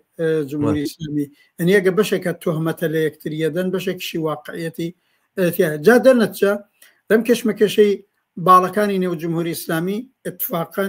بەشێک لە سناریۆی تاریگیاوەی ئێمە پێڵین سناریۆی ڕەشێک کە دایسە پێن بەسەر کۆمەلگادا خودی ئەم باڵە سیاسی نظامیانەی متەناقزی نێو جمهوری ئیسلامین بەحاڵ ئەوەیەکە لە احتمالە لە بەتنیەوەدا تازە بەشێک لە ئۆپۆزیسیۆنی دەستە ڕاستی ئێران وەکو سەڵتەنەت تەڵەبەکان وەکو بەشێک لە فدرالیستەکان وەک بەشێک لە کوردستان منزۆرمە یا مجاهدینی خەڵقوانش بە نظرم عاقبەت لەم کێشە و کنوکە لەبەرەی ئەو وەختەی ئەم باڵ و دەستەبەندیانەی نێو جمهوری ئیسلامی جێگا بۆ خۆیانەکەنەوە هەر ئێستا خۆ ئاشکرا یەکێ وەک ڕزا پالەوی لە 2 ساڵەوە پێشەوە ئەڵێ من پەیوەندیم لەگەڵ باڵکێک لە سوپای پاسداران هەیە و لەم بینەشدا بانگەوازی پێدەن و هەمووانە دەنەچە بەڵێ احتمالێکی لەم ئاڵۆزیەدا و لە تێکچوونی ئێستای جمهوری ئیسلامیدا یەکێ لە احتمالات یەکێ لە ئاڵوگۆڕەکانی خراپ ئەم سناریۆی تاریکەیە یا ئەم سناریۆی ڕەشەیە کە تۆ باسی کرد حتا ئەڵان وردەوەدە خەریکن خودی ئەمریکا ئیسرائیل باسی ڕژیم چێنج زیاتر پەرەی پێدەن ئەگەر لەبیرت بێ 15 ڕۆژلەوە پێش ترامپ جارێک باسی ڕژیم چێنجی کرد جارێک کوتی وە ناکەین چونکە بێتە هەرجمەر ئەمە چییە پێیاڵن سۆنداژکردن و زۆر ئاشکرایە ئەلان بە ئاشکرا خەریکن چێهرەی دەستە ڕاستی وەکو ڕزا پەهلەوی و عەبدەڵا موهتەدی و ئەوانە گەوراکەنەوە مێدیای فارسی زمانی پرۆغەربی یا حتا مێدیای ئینگلیسی زمان عەرەبی زبان ئەمانە ئەچنە سوراغیان هەفتەی پێشوو بەرها ڕەزا پەلەوی هاتۆتە بریتانیا و لەندەن لەگەڵ کێ کۆبەتەوە دقیقان لەگەڵ دەستە ڕاستیترین سیاسەتمەدارانی کە ئێستا کاریان بەدەست نییە لە دەوڵەتی حزبی کاریگەران نین کاریان ناجل فەراشە چییە و فەشیستەکە لەگەڵ ئەوە کۆبەتەوە لەگەڵ حزبی سەرانی پێشووی حزبی محافزەکار وەک دەیڤد کامرون و ئەوانە کۆبەت چی دەکەن خەریکن چەڵەبی سازیەکەن وەک لە عێراقا کردیان مەسەڵەن گەتۆ تەمەشای من ناڵم عینی فاکتۆرەکان وەگیەکەن بینی ساڵی 92 کە و گورزە قورسانە لە ئەرتەشی ڕژیمی بەعس و وەشێنرا و کوردستانی عێراق لەژێر کۆنتترۆلی بەعس هاتە دەرێ ئەوانە لە ساڵی 92 تا 2003 خۆ ڕژیمی سەدام هەر لە سەرکار بوو بەڵام لەو پرۆسەدا چیان کرد ئەمریکا و هاوپەیمانانی چیان کرد عاقبەت ئالتەرناتیڤ سازیان کرد کۆنگری ملی عێراقیان دروست کرد چەڵەبیان هێنا مەیدان چۆزانم شیعەکان زەمینیان پێداین جریانەتی کوردستان کە متەحەزبتر و متەشەکلتر بوون هەر لە پێشەوە بوون چیان کرد لە پرۆسەیەکی 19 ساڵەدا ئالتەرناتیڤێک هەرچەند دژی خەڵکی بوو واڵعانی دەبینین ئاسەوارێکیان بۆ خەڵکی عێراق بوو دروست کرد من پێم بە خەریکەنەوە پرۆسە لە ئێرانی شاکەن هەرچەند لێرە زیاد سەرکەوتوو نابن بە زۆر دەلایل ڕەنگاڵان فرسەتەکەی منەبێ یا لە ئیدامەیە لە بەشێترا باسی ئۆپۆسیۆنی ڕاست بکەین و جێگا و شوێنیان لێرە بۆیان ناکرێت بە دلیل چونکی خودی ئۆپۆسیۆنی ڕاستی ئێرانی زیادی پرش و بڵاون ئۆپۆسیۆنی ڕاستی عێراق وانە بوون عاقبەت لە سێ قوتوبە کۆب بوونەوە وەختە جریانانەی ئۆپۆسیۆنی ڕاستی ناسیۆنالیستی کورد بوون شیعەکان بوون وەلایەن حاڵە سونیەکان لە سێ قوتوبە بوون و بە ئاسانیش منفعەتی مشترەکیان بۆ تعریفکردن و لانی کەم لە دەوری مێزێک و کۆنگری ملیەر لێرە وان نییە لێرە زۆر پەراکەندەترن ئاسان زمینەی هەبوو بەسەر کوردەکان یەشێتی و پارتی ئەمریکا وجودی هەبوو لە هینا فەرقێرش بە تایبەت یەکشتی دیکە قوتبێکی چەپی بە نەزەرم چەپی کۆمەڵایەتی لە نێو کۆمەلگاکەیە لە نێو بزوتنەوەی کرێکاریە لە نێو بزوتنەوەی معلمان لە نێو بزوتنەوەی خوێندکاران لە نێو بزوتنەوەی ژنان تا گەینە هێزی چەپ و کۆمونیستەکان لێرە بە تایبەت لەم دەورانەدا هەموو لە دژی ئەم شەڕە هەموو لە دژی پرۆژەی ڕژیم چێنج هەموو لە دژی پرۆژەی هەرجوو مەرج و دەست باڵابوونی باڵی ڕاستن بە نەزەرم بەشێک لەوەی حتا ئەمریکا و ئیسرائیل دەست ئەپارێزن ئەو جۆرەی بابی تڵیانە گورز نظامیەکانیان لە دوای 12 نیگەرانی ئەوەن خۆ خودی ترامپ لێ بۆ باشە ترامپ خاصەتی چێشتە ناشارێتەوە تراوەتی بابە ئەبێتە هەرجومەرج لەوە ئەترسن کە کۆنتترۆلی ئەوزاع لە دەست نەتەنیا جمهوری ئیسلامی لە دەست ئەوانیش دەرچێ ئالتەرناتیڤێکی واشیان نییە بە ڕەزا پەهلەوی و ئەوانە ئەوزاعی ئێران کۆنتترۆل ناکرێت و بەنظام قوتبی چەپە بینن قوتبی ئازادی خوازە بینن ئیسرائیلێ کە 12 ڕۆژ بە خەستی زەربەی وەشان و لە عینە حاڵە لە پەستا لە نەفتالی بنێتەوە گرتوێتی نەخۆز وەزیری پێشوویان تا نەتانیاهو تا فەرماندەی ئەرتەشەکەیان لە پەستا بانگەوازیان بە خەڵکی ئێران دەنەوە ئێمە کاری خۆمان کرد دەی فەرمونەوەی مەیدان یەک نەفەریش جوابی نەدانەوە ئەوە زۆر فەرقی هەیە لەگەڵ هەلو مەرجەکە لە لیبی بوو هەتا لەگەڵ هەلو مەرجەکە لە بوو یا لە سووریا بوو دەرنەچە من پێم وابێ ئەویان بۆ ناکرێت بەڵام لە فکریدا هەن منش پێم وابێ ئەو وەزیەتە پڕ ئەگەرەیە ئەگەری جۆرا و جۆر هەیە احتیمالاتی جۆرا و جۆری هەیە بەڵام بەشێکیش ئەگەر ئەم ئەگەرە جمهوری ئیسلامی من پێم وابێ گەیشتۆتە ئەو جگایە تەسلیم نامە بنووسێ پێم وابێ ئەمە وەزیانە ئەمە وەزی باڵای جمهوری ئیسلامیە بەڵام ئەمە لە کاناڵی خامنەیۆ ناکەن خامنەیان ئەمەلەن ئەڵان بردۆتە کەنار شاید بڵێن بەبێ ئیتلای خامنەی ئێمە وەزارەت خارجە دانیشت و تەسلیم نامەی نووسی بۆەوەی عمرێک بۆ خۆیان ڕابگرن و ماوەیەکی دیکە عمریان درێژ کرێتەوە بەڵام چۆنە ئاڕ ڕەحمان ئەم دەسەڵاتە لەم دەسەڵاتە جۆرە ئیستیبدادیانە ئەم دەسەڵاتە کە وەنیا ئەنارکیستەکان زۆریان پێخۆشە بڵێن قوچەکی وەنیا لەسەرەوە نوچی تیژی مەسەلەن هەرەمی جا ئەم جۆرە دەسەڵاتانە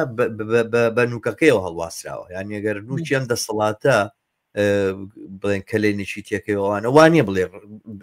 قاعیدەکەی مهمە نوشی دەسەڵاتەکە مهمە کە نوشی دەسەڵاتەکە تێک چوو بە پێچەوانەی منطقی هەرەمەوە ئەوانە هەرەمەکە لەبەر یەک ئەترازیە و هەڵەوەشێ مشکلەکەی ئەوەیە ئەم لەم ئاڵو گۆڕەیە لەم جوڵەیە لەمەیە کە جمهوری ئیسلامی لە 46 ساڵ لەمەوە بەرەوە کە هاتۆتە سەرکار 46 یاخودۆ بوو بە 46 ساڵەچێکە دروست بووە لە ئەوەڵین ڕۆژەوە شیعاری دژی ئیسرائیل و دژی ئەمریکای ئین کردووە شەیتانی ئەکبەر و شەیتانی ئەزغەر بەمە ئەم جمهوری ئیسلامی پێکەوە ناوە ئاڵوگۆڕێکی لەم بابەتە چرخشێکی لەم بابەتە تەسلیمبوونێکی لەم بابەتە بە ئیرادەی غەرب بۆ ئەوانە زۆر ئەوە ئاسان نییە و ئەلەم تونند پێچەیە ممکنە ئەم عەرەبانە شڕەی جمهوری ئیسلامی هەڵگەڕێتەوە و ئیتر ئەم تەنکەرە پڕ لە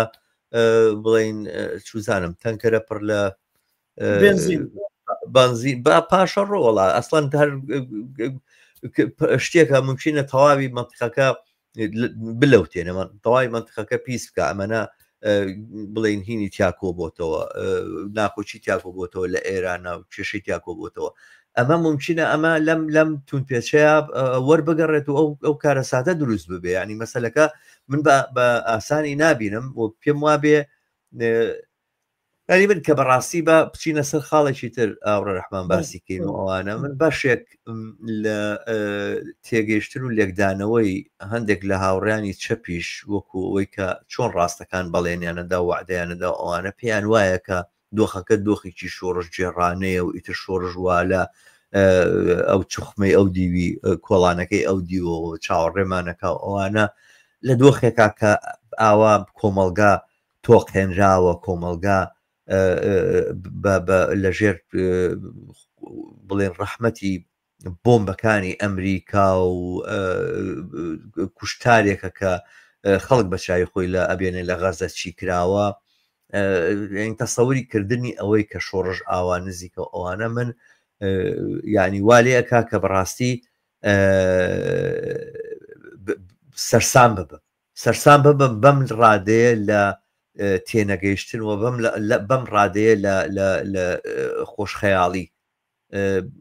پێ ئەچێت تەواوی شۆڕش هەموو ئەوەی کە ئێمە چەند ساڵە باسێکین لە ئاڵوگۆڕی کۆمەلگا ئاڵوگۆڕی ڕیشەی کۆمەلگا بەرەو دۆخێکی باشتر بەرەو ئیرادەیەکی زۆرتر بۆ ئینسان بەرەو ئازادیکی زیاتر بەرەو یەکسانیشی زیاتر بەرەو بەختەوەری زیاتر هەمووی لەوەیە خولاسەکرابێتەوە کە دەسەڵاتێکی دیاری کراو کە لە سەرکارەوە ئەمە نەمێنێ ینی تێگەیشتن لە شۆڕش زۆر بەرتەسە کراوەتەوە زۆر پشکۆلە کراوەتەوە زۆر نامارکسیانەیە ئەمە زۆر ناکۆمنیستانەیە ئەمە زۆر هیچ پەیوەندیەکی بە چەپەوە نییە و من بازێ جار هەستەکەم کە چەپ و ڕاستی ئێران بەشێک لە چەپەکان هەر ڕێک وەکو کوڕەکەی شاوەکو ڕەزا پەهلەوی قساکەن وەکو بڵێن لایەنگرانی سەڵتەنەت تەڵەبەکان قساکەن هیچ جیاوازیەک ناکەن لە بینی ئەوەی شۆڕشێکە یەکێک لە هەنگاوەکانی ڕووخاندنی ڕژێمە لەگەڵ ڕووخاندنی ڕژێمە ڕژێم چینجا وەک ئەوەی ڕژێم چینج و شۆڕش یەک مانای هەبێت کە ئەمە بە بڕای من خەتەرێکی گەورەیە من پێم وایە ئەمە هەڵوێستەیەکی جدی ئەوێ و ئەم دۆخەکە ئێمە باسێکین ئەمە خاترانە ئەمە ترسیانەکە لە ڕێگایە بڵێن وشیارێکی زۆرتری چەپەکانی ئەوێ هاو ئاهەنگکردنی هێزەکانی لەگەڵ یەکترا ئەوێ بەسەرەن کۆکردنەوە و بەرەنگاربوونەوەی ئەو دۆخەی ئەوێ کە ممکنە بێتە کایەوە لە شەڕچووکە کە شەڕ لە بینی گروپە جۆر بە جۆرە ئیسلامیەکانی ناخودی جمهوری ئیسلامی ئێرانە دروست بێ هەر گروپە تاوانکارێکە تا ئێستا خۆی مەڵاز داوە بۆی کاتە پۆلکەیە بگرێت و خۆی ڕابگەێنە کە من حاکمی ئەو ناوچەیەم فرسەتی بۆ کرێتەوە هەرچی فدرالیستەکەوێتە گیانی ئەم کۆمەلگایە وار لە ئێستاوە من ئەی خوێنمەوەی بینم لە ئازەربایجان ناسیۆنالیستە ئازەریەکان و فاشیستە ئازەریەکان تیغەسوون لە کوردەکان یانێ ورمێ داژیرکەن ورمێ بگرن وەمانە خۆمان کۆکەینەوە نێڵین ینی بە ئەحزابێک کە تا دوێنێ بۆ نمونە لەگەڵ ئەحزابە کوردیەکانە گوایە چۆتە ناو ئەنجومەنی فیدرالی و ئەم شتانەوە ئەمڕۆ ئێستا شیروتی دەسوێلەوەی کە بە بوریابین کورد ورمێ نەگرێ ئەمە منتیقەیە بێ بە تەواو لە ژێر دەستی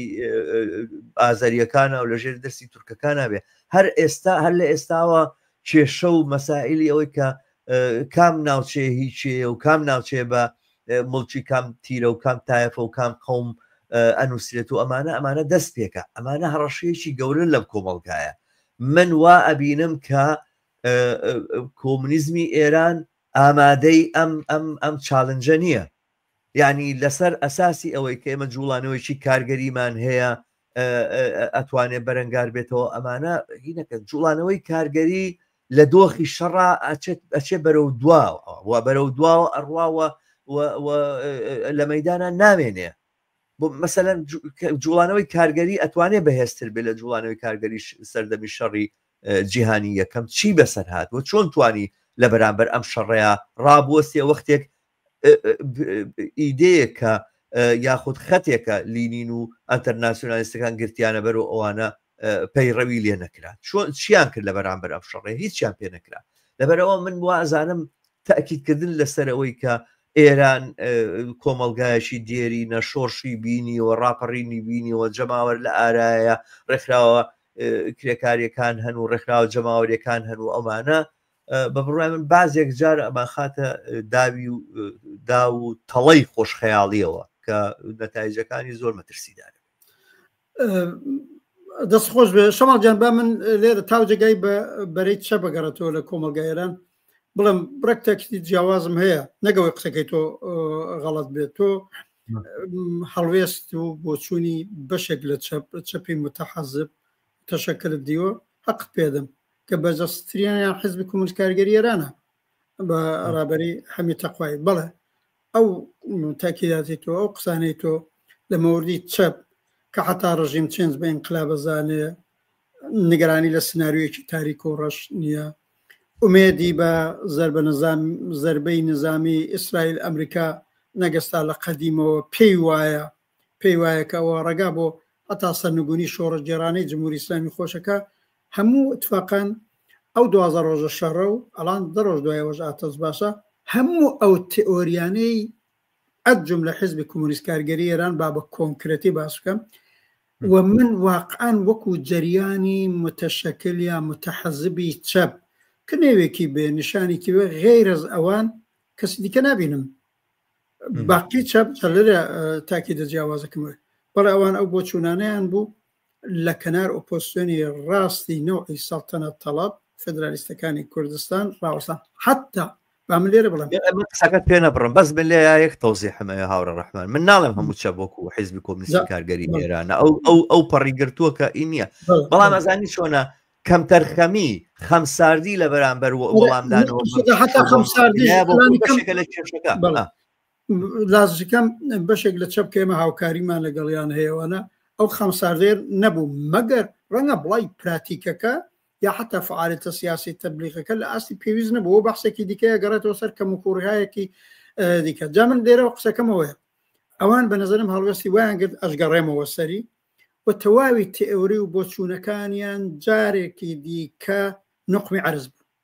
جارێکی دیکە بێپایەکی خۆی نیشاندا و بەداخەوە متەئەسفم بەرابەر بە حزب کۆمونیست کارگەری ئێرانێکە 13 ساڵ عمرم لەوێنە فعالیتی سیاسیم کردووە مەنسوور حکومەت دای مەزران کاڵان ئێمە یادیمان لێ کرد و هەر وەختی نێوی حەمی تەقوایی دێنم یا ڕفێقم بوون کومیتەی هاوبەشا کارمان کردووە کومیتە مەرکەزی هاوە من ئەسان پێم خۆش نییە ئەڵان ئەوانە کە مەجبورم لە مەوردی و بازە ئەفرادی منفرد لە دەوری ئەوان یا وەک ئەوان بیرەکەنوانە من ئالێرە واگەڕمەوە اتفاقا ئەمیز ئەوە بڵێم ئەم ڕووداوی 12 ڕۆژەی شەڕ و ئەم دەڕۆژ ئاتەش بەسەش کە بە هاتووە لانی کەم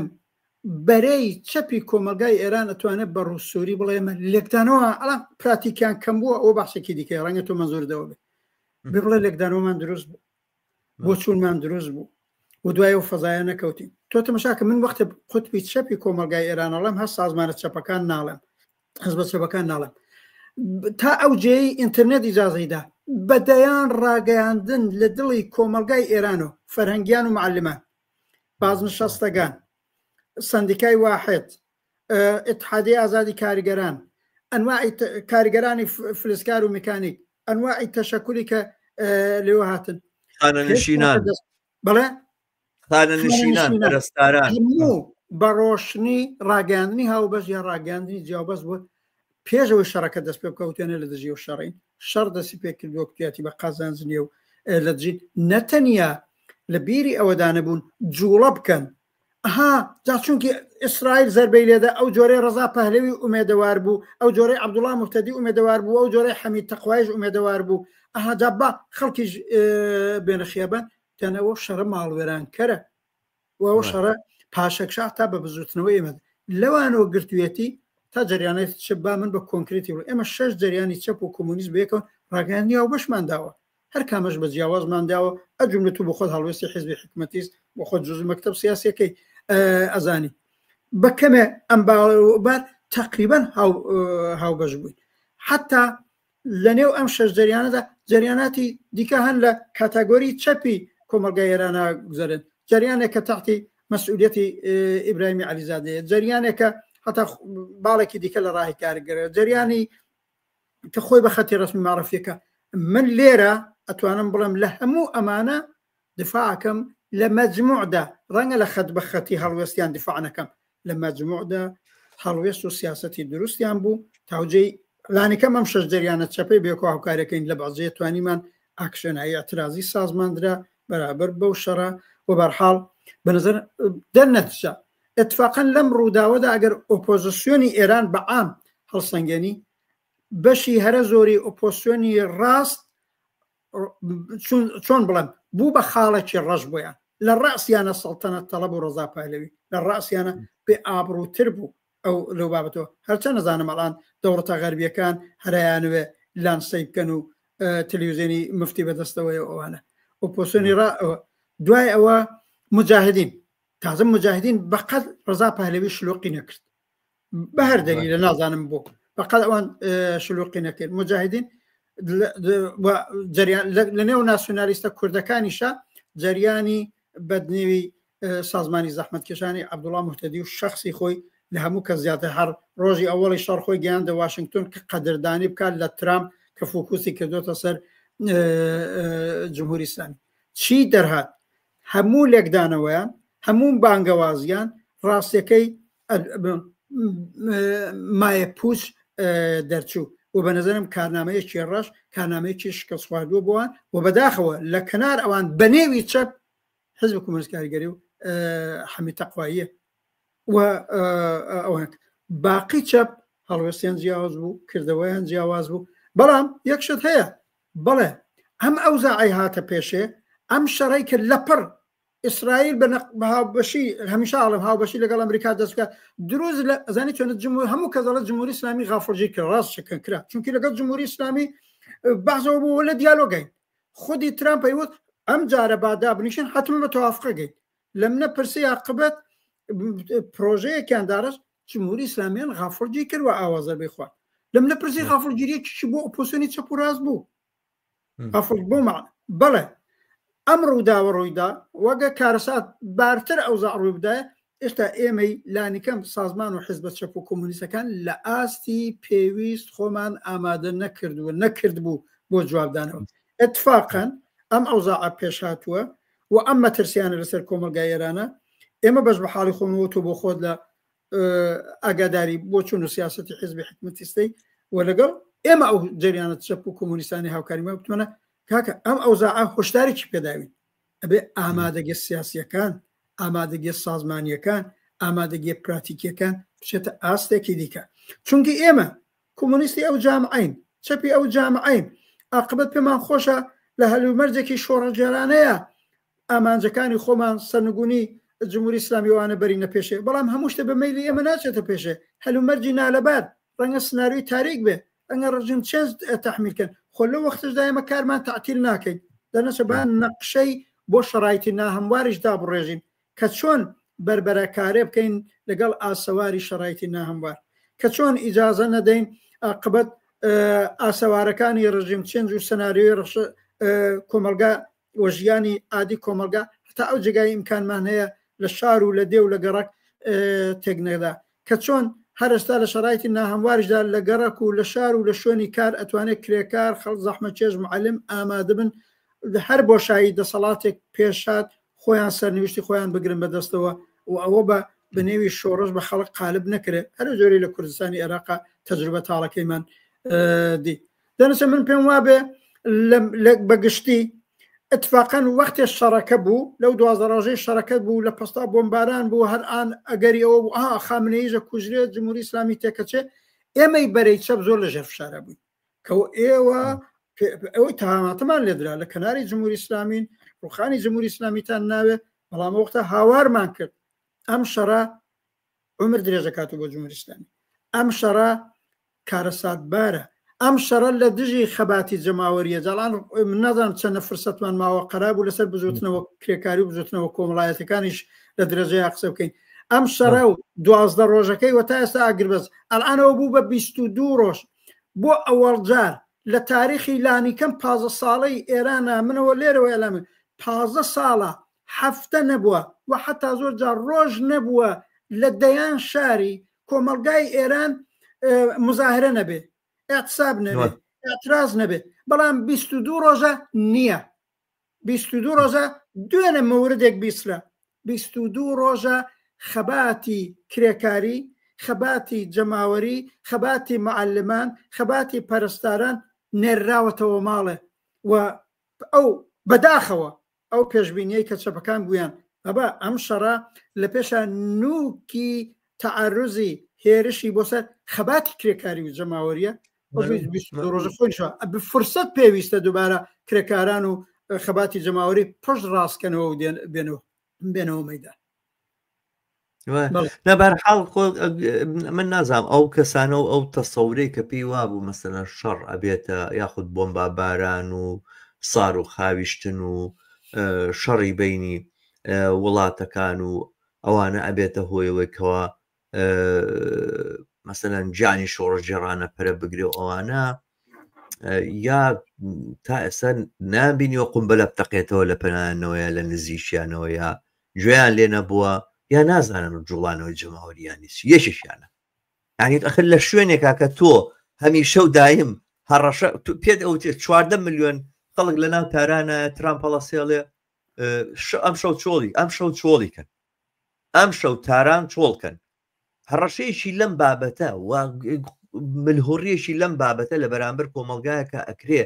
چاوەڕوانی مەسەلەن خەڵکێکە ئاوا هەڕەشەی لێکرێ لەلایەن ئەمریکاوە بڕاتە بڕژێت سەر جادە بڵێ بڕوخێ جمهوری ئیسلامی مەربوط نییە بەرحاڵ لە حربی عالەمی یەکەمە رووسیا لە شەڕ ئەشکێ لەگەڵ یابانە خۆ یابان پترسبۆرگی بۆمباران ناکرد بە ساروخ شەڕ لە جەبهە بوو لە جەبهە جێش تێگەشکا ئەوانە هەواڵە هاتەوە بۆ ناو وڵات لە دوای هەفتەیە 2 هەفتە لە جەبهە وەزئی ئەرتەشمان خراپە ئەمە دوای 2 هەفتە هەواڵەکان نەگەیشت ئێستا تۆ لەسەر تەلەڤیزیۆن متابعاکی لە ئەمریکاوە پێ دەڵێەوە تارەکانم نرد تاران چۆڵکەن لە هەر شوێنەکەن لە تاران چۆڵکەن بەجێ بێڵێت ئەمە لە ئاست هەڕەشەیەکی لەم بابەتەیە جوڵانەوەی جەماوەری سندیکای گەورەی جەماوەری سندیکای گەورەی کارگەری ئەتوانێت پارچە پارچە بێت و هەپرون بە هەپرون ببێ چ جای ئەوەی کە تۆ بوارێک بۆ ڕێخستنی کارگەری وجودی نییە کە ئەسڵی ڕێخستنی ناڕەزایەتەکان لێەوە دەست پێکات بە بڕای من ئەم تێگەیشتنە لەم پەیوەندیە لە بینی شەڕ و جوڵانەوەی جەماوەریە پێویستی بە دیقەتێکی زۆر زیاتر هەیە و معلومیشە جوڵانەوەی کارگەری جوڵانەوەی جەماوەری تەحەدای زۆر گەورە یعنی ئاستەنگی زۆر گەوری لە بەرامبەرا دروست بوو بەشێکیش لە کاری کۆمونیستەکانی ئێرانە بێ ئەوە بێ وەڵام بەو پێداویستیانە بنەوە بۆ جاریشتر هەڵسانەوەی ئەم جوڵانەوەیە چونکە هەر ئێستا ئیتر پێویست بەواکە ئەمە کاری لەسەر بکرێ خۆ ناکرێ ئەم حرەکەتە مەحتەل بکرێت و دەستبەردار بێ خەڵک دەستبەرداری مافە سەرەتایەکانی خۆی بێ من بەستم ئەوە نەبوو کە هەڵوێستی چەپەکان هەڵوێستێکی ناڕۆشن و نادیارە من بەبەستمەوە بوو کە بەهەندگرتنی ئەو هەڕەشانەی کە لەبەردەم خەڵکایە لە ئێرانە بەهەند ناژیرێ من بەڕاستی بڵێم هەندێک جێگایە هەندێک ئەحزابی مەسەلەن وەکو پژاکم بینیوەکە بانگەوازی ئەوە کە کابێ ئاگامان لە یەک بێ شەڕی بینی تورک و کورد نەقەومێت خۆی ڕۆژتایەوارە ناسنامە جۆر بە جۆرەکان بۆ بەشەرەکان دیاریە کاتەوە ئەمانە کوردنەوە ئەمە میلەتی کوردە و ئەمە ناسنامەی کوردە و ئەوە ناسنامەی فلانە ئیتنیکەوە ناسنامەی فلانە میلەتە و ئێران لە میلەتی جۆر بە جۆر پێک هاتووە کە پێویستیان بەوەیە نوێنەرایەتیان هەبێت و خۆیان ئیمکەنوانە و دوایی کێتە سەرەوەی کە خەریکە کێشە دروستە بێت کێشە لەگەڵ یەکامەکەن ئاشتی بکەن لە بینیەکە بە بڕای من هەتاکو ئەوانەشی کە قسە لەسەر ئاشتی بینی نەتەوەکانەکەنوانە خۆیان موسەبیبی قوڵبوونەوەی ئەم کێشانە ئەمە لە کوردستانی ئێرانە حقیقەتێکە ئەوە ممکنە بەیان و دووبیانی قەومێ و هەر ئێستا من وا ئەزانم دۆخێکی دیاریکرااو بێتە پێشەوە ئەو جەماعەتانەی کە ڕاستەوخۆ نۆکەری پارتی دیموکراتی کوردستان و لە هەولێر قەڵەوەکرێن و پارەیان پێدرێت و چەکیان پێدرێت و چەکدارکراونەوانە ئامادەن حیزبی دیموکراتی کوردستان ئامادەیە جەماعەتی عەبدوڵای موهتەدی ئامادەیە و پژاک ئامادەیە و هەموو ئەمانە ئەکەونە ئەوەی کە شوێنێک بۆ خۆیان بگرن و کۆنتترۆلی جێگای بکەن و ئەمانە ئەم کێبەرکەیە ئەم هینە دروستە بێ ئەم ململانەیە دروستە بێت لەسەرەوەی چێ بتوانێت نفوزی هەبێت و ئەوانە لە دۆخێکی لەم بابەتەیە کۆمەلگا زۆر زۆر چێتە دواوە ئەوەی کە تۆ نەخشەیەکت هەبێ بەر بەمە بگریت و بربەستی لە بەردەما دروستکەیت و ئەوانە بەتەنها هەڵوێست کافی نییە بۆ ئەمە بەتەنها نیشاندانی ئەوەی کە ئەم دۆخەنا لەبارە کافینی ئەگەرچی ئەمە شەتا من کەمە بینم باسکرابێ ینی ئەم جۆرە هەڕەشەیەکە هەڕەشەی ڕەشە لە کۆمەلگا ئێرانەکە من هەستەکەم بە هەند نەگیراوە بۆ ئەندازەیە کە پێویستە ئەمە نەزەری من باوە بڵێم مەتایبەتەوە فاکتانی لەسەر ئاڵوگۆڕەکان بە احتیمالی زۆر لەسەر کوردستانی ئێران هەیە بەنظرمەوانە فاکتۆری جددین وایە کۆمەلگای کوردستانی ئێرانی کوردستانی ئێران ئەحزابی لێیە حزابی مسلحی لێیە لە پشتی مەرزەکەشن هاوپەیمانی منتەقەیی و هەتا دەوڵەتەکانیان هەیە وایانەوێ حمایەتی ئامریکا و هەروەک چۆن یەکێتی و پارتی وایان کرد ئامریکا و غەرب و ئیسرائیل و تاوەی پارتی دەست و پەیوەندی خۆی هەیە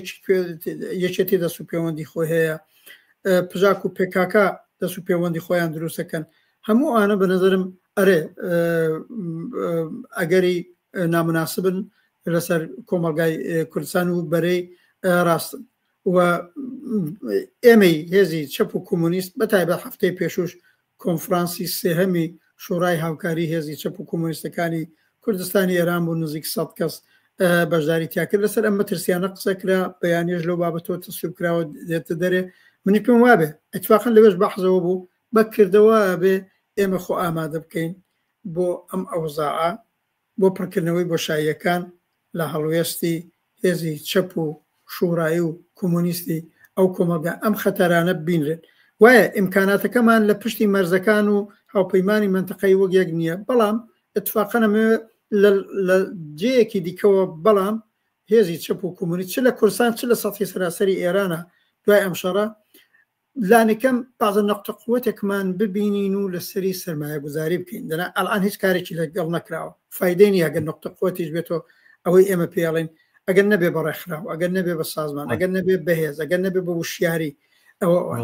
منەڵم پێم وابێ دوای ئەم 12 ڕۆژە ئاگە کرا لە فرسەتێک ترا بە قوڵی تۆ هەفتەی داهاتوو بزانانی ئاڵوگۆڕەکان چۆنە بێ قسەکە جەمبەندێک لە ڕوانگەی هێزی چەپ و کۆمونیستەکان و بکەین دوای ئەو 12 ڕۆژ شەڕە منەڵان چەند خاڵێکی مهمەڵە نفسیەوەی 12 ڕۆژ شەڕ بوو پێش شەڕەکە لە کاتی شەڕەکەەوە تا ئێستا ئاتش بەست نفسیەوەی بەشی هەرە زۆری بەرەی چەپ و ئازادی خوازی کۆمەلگای کوردستان بۆ چوونی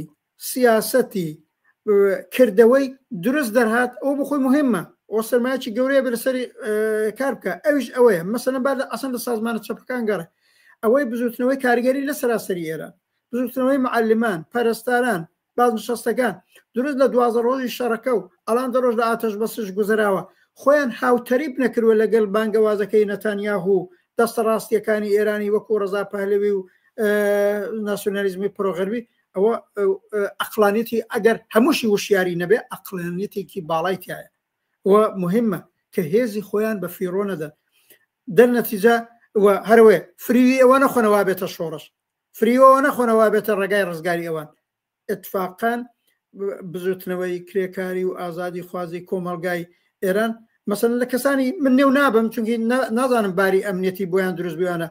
هەڵسوڕاوانی کرێکاری ناسراویان لە وەختەدا بانگەوازیاندا بانگەوازیانەوە نەبوو ئەها فرسەتە با بڕژێنن خیابان فرسەتە بە ئەلعان نازانم ئاعتساب بکەیت وتیان ئێمە لە مەدانن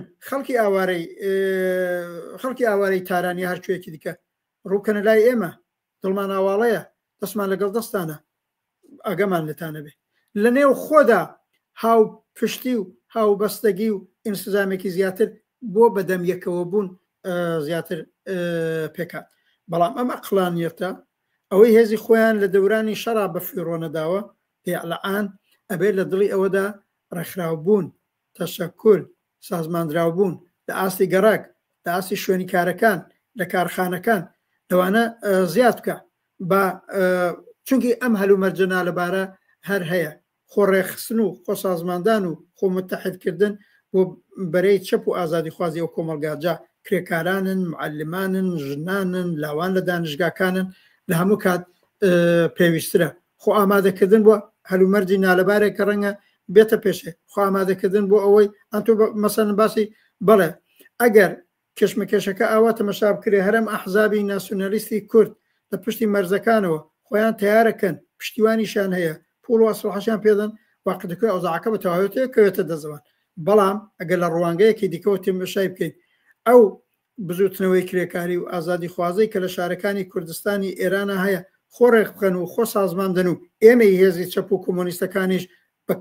هەر لێستاوە و کاتی خۆی دەستمان لە نێو دەستیانە بێ ئەتوانین عاقبەت بە ئیرادەی جەماوەری بە ئیرادەی ڕێکخراوبوون لە ئاستی شوێنە کارێگاریەکان لە ئاستی گەڕەکەکان لە ئاستی شارەکان لە مەیدان نابن دەسەڵات بگرن بە دەستوتو من باو نمونە بڵێم نمونەیەکی کورتماوە بوو ئەو هەفتە دەڕۆژەی شوراکان لە هەولێر و سولەیمانیە بوون بەڵام ئەگەر هەرە وەختە قدرەتێکی نظامی باشیان لە پشت وایە ئەگەر هەرە وەختە بەرحاڵ کەمترین تەوەهم بە یەکێتی و پارتی بووە چونکی تەوەهم بۆ وجودی بوو ئەزانم ئەدەیەکتان نەتان بوو چەپی کۆمۆنیستی ڕۆشن بین بوون بەڵام هەموو جەماوەری لە شوراکانە بوون خۆ وانە بوو بێتەوەهم بن بە بەرابەر بە دەسەڵاتی یەکێتی و پارتی ئەیتوانی بەرحاڵ تەوەندارە کۆڕەوەکە زۆری زەربەوەشانەوە ئێمە قەد و فاکتۆرەکەم باسەکەین منزورم وایە ئەم جار ئەتوانێ ئەو شوڕایانە لە گەڕەکەکان و لە شوێنە کرێکاریەکان و جەماوەری دەست پێ بکە و هەر لێستاوە بە تایبەت بانگەوازێکی گەورە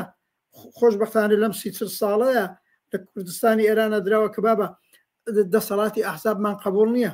دەسەڵاتی سەر و خەڵکیمان قبول نییە دەسەڵاتی جەماوەری دەسەڵاتی شۆڕی و بە تایبەت تەجروبەشی هەیە لە شارەکانی دانی کەم جنوبی کوردستان وەکو سنە و مەریوان و کامیاران و تا ئاگاتە سەقز و بۆکانیش لەو بابەتانەوە بووە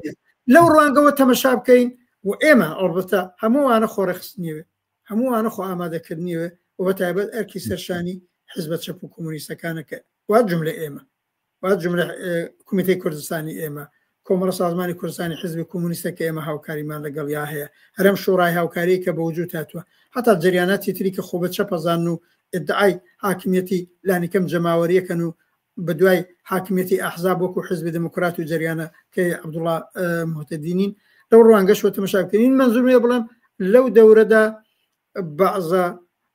نقطە قووەتێکی بەرەی چەپ و ئازادی خواسەیە ئەبێ لەسەری سەرمایە گوزاری بکە بۆ ئەوەی خۆی ڕێخا خۆ سازماندا خۆ ئامادە بکە بۆ شەلایەتی لەبار و بۆ شەنایەتی لەبار با من بڵێم ئەلان لە دڵی ئەم